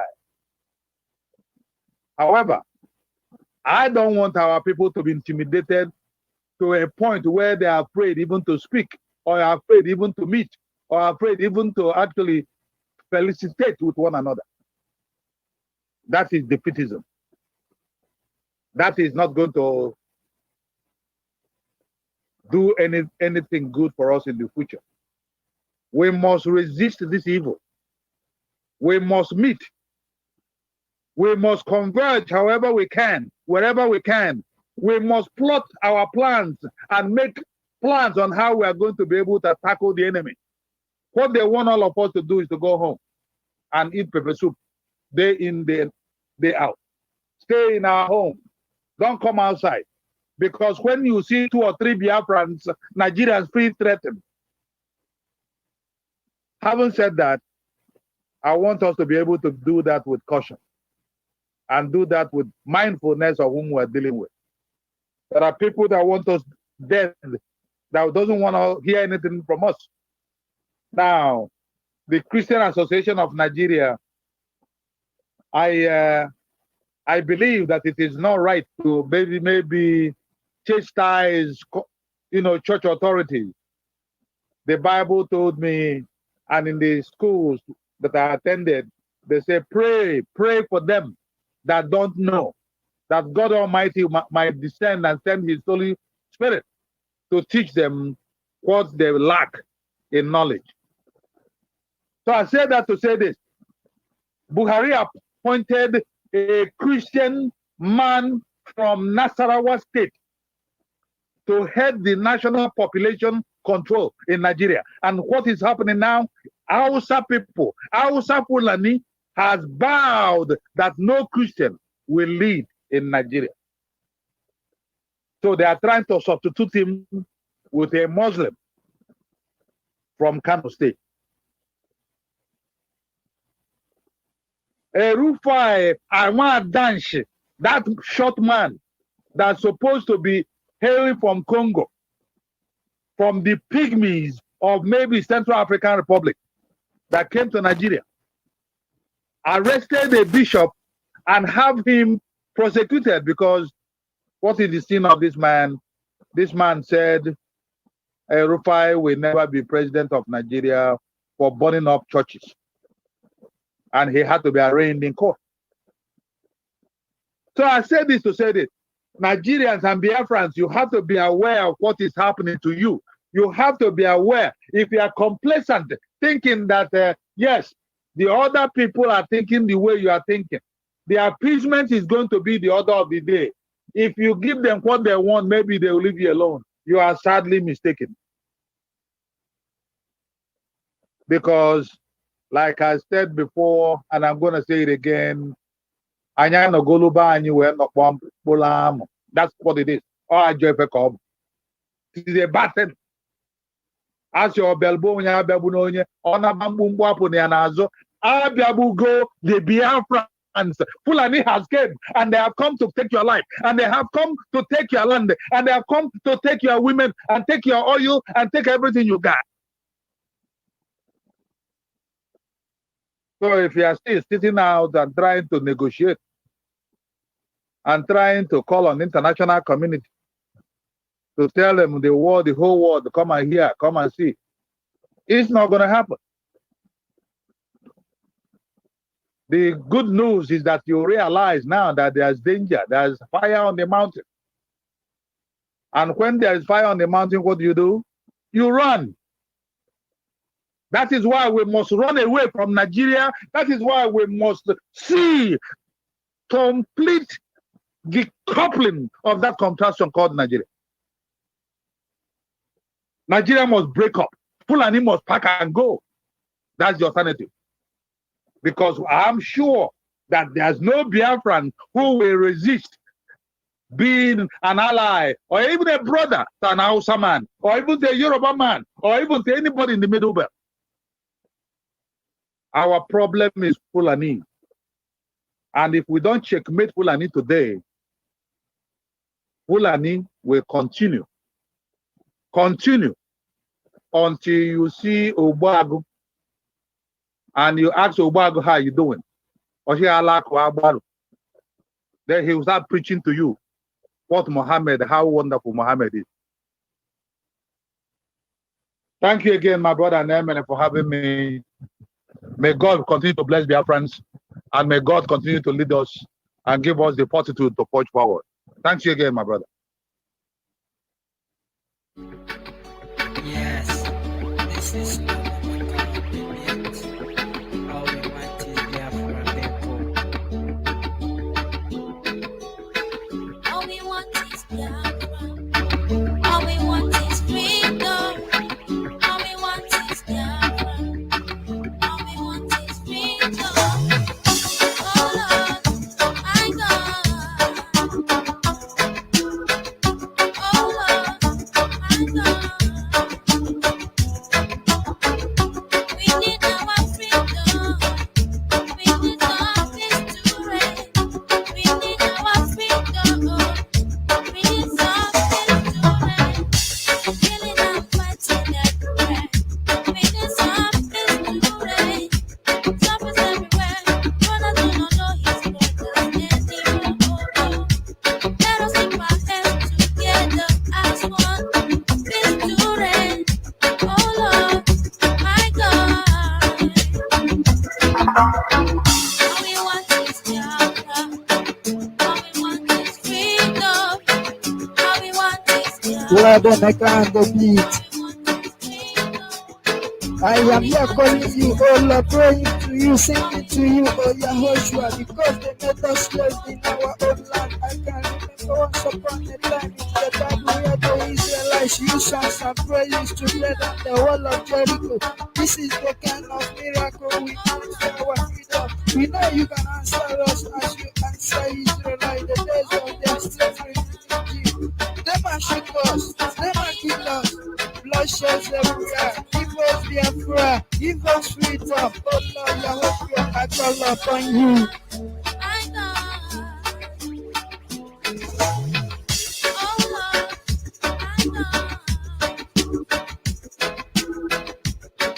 All we want is Biafra. All we want is freedom. All we want is Biafra. All we want is freedom.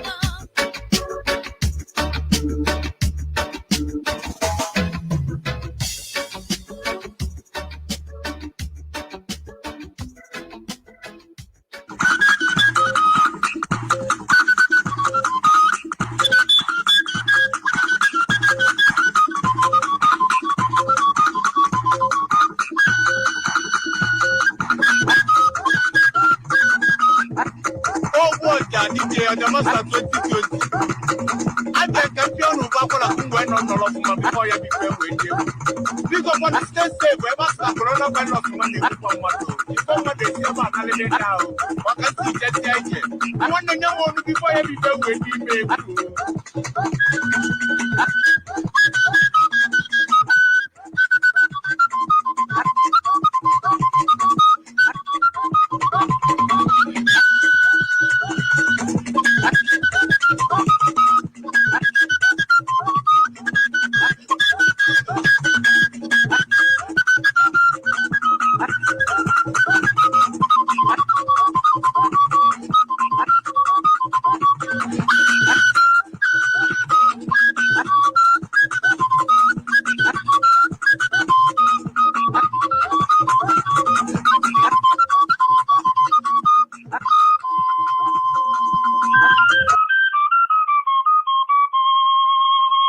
Radio Biafra International, empowering the people. Yes, sir, this is Radio Biafra International. This is where, of course, we will be rounding off and drawing the curtain on today's broadcast, 23rd of August, 2020. We're so grateful. We want to thank each and every one of you, especially those who listened from Biafra land and in all parts of this world. We want to say to you, thank you. Make sure you join us next weekend for yet another live broadcast on Saturday. Yes, on Saturday we come to you much earlier, around 3 p.m. Biafran time, and on Sunday we welcome to you 7 p.m. Biafran time. And so we ask you join us within the week. Weekdays you can listen to recorded programs, but we are 247 radio station. We're on satellite. We are on internet. Just go Google Radio Biafra International, and indeed you can download our app, Radio Biafra International app. Yes, one in town, and listen to our broadcast anytime, anywhere, as far as you do have your internet. And in no distant time, our Oyi FM 105.3, yes, will be raging. Yes, like a bull. I said this, I want to say to our people in Biafra land, if you cannot get your satellite to listen to RBI, be ready to listen on your FM, especially those who have not been getting us. You will get us very soon. I want to assure you, yes, we are coming. We're coming. We are coming. Thank you, and God bless you. I will be drawing the curtain at this point. But before we go, I want to leave you with this words of advice from, people you may want to describe as wisdom men and women. And that word is very simple. This is a word that speaks to our situation. It speaks to our situation. And what is it saying? And I want to quote. Self-sufficiency. Give a man a fish and you feed him for a day. Teach a man to fish and you feed him for a lifetime. Unknown, author. Yes, It's on that note, I want to say to our people, you need to wake up, you need to wisen up. Our enemies is everywhere. We cannot, I want to repeat, we cannot continue to allow them to defeat us. They play conga conga on our people. Enough is enough. We need to be wiser than them. They cannot continue to kill us. Rather, we will visit them in their own terms. Thank you and God bless you. We will see you next weekend. It's here from me. This is Radio Biafra International, your power station here, empowering the people. Thank you and God bless you. See you next weekend.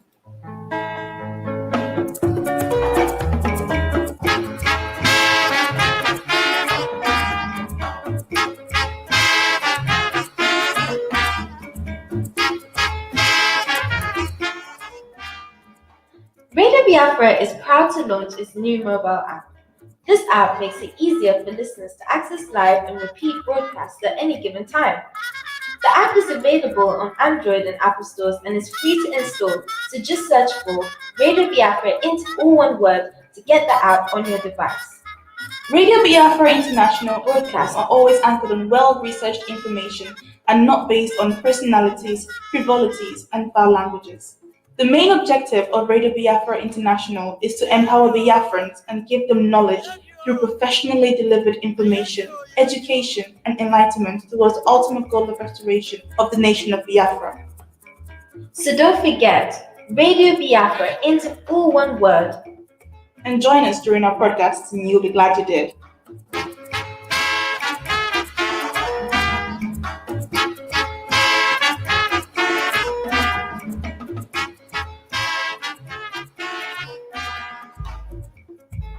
Truer words were never spoken. The less you associate with some people, the more your life will improve. Anytime you tolerate mediocrity in others, it increases your mediocrity. An important attribute in successful people is their impatience with negative thinking and negative acting people. As you grow, your associates will change. Some of your friends will not want you to go on. They will want you to stay where they are. Friends that don't help you climb will want you to crawl. Your friends will stretch your vision or choke your dream. Those that don't increase you will eventually decrease you. Consider this. Never receive counsel from unproductive people. Never discuss your problems with someone incapable of contributing to the solution, because those who never succeed themselves are always first to tell you how. Not everyone has a right to speak into your life. You are certain to get the worst of the bargain when you exchange ideas with the wrong person. Don't follow anyone who's not going anywhere. With some people, you spend an evening. With others, you invest it. Be careful where you stop to inquire for directions along the road of life. Wise is the person who fortifies his life with the right friendships. If you run with wolves, you will learn how to howl. But if you associate with eagles, you will learn how to soar to great heights. A mirror reflects a man's face, but what he is really like is shown by the kind of friends he chooses. The simple but true fact of life is that you become like those with whom you closely associate, for the good and the bad. Note, be not mistaken. This is applicable to family as well as friends. Yes, do love, appreciate, and be thankful for your family, for they will always be your family, no matter what.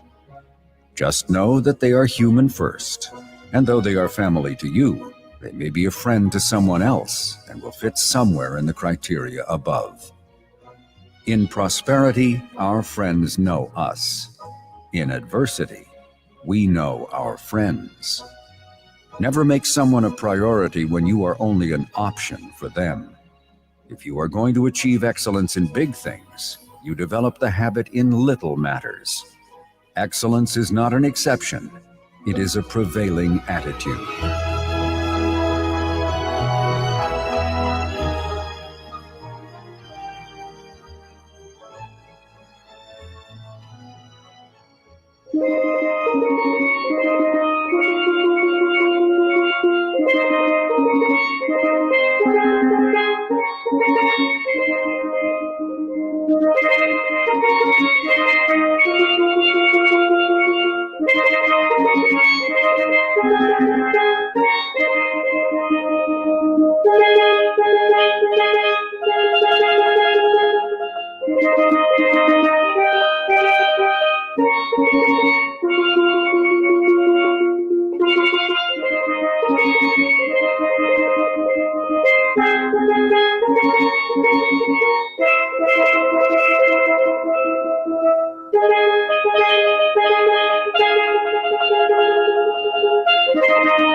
Radio Biafra International, empowering the people.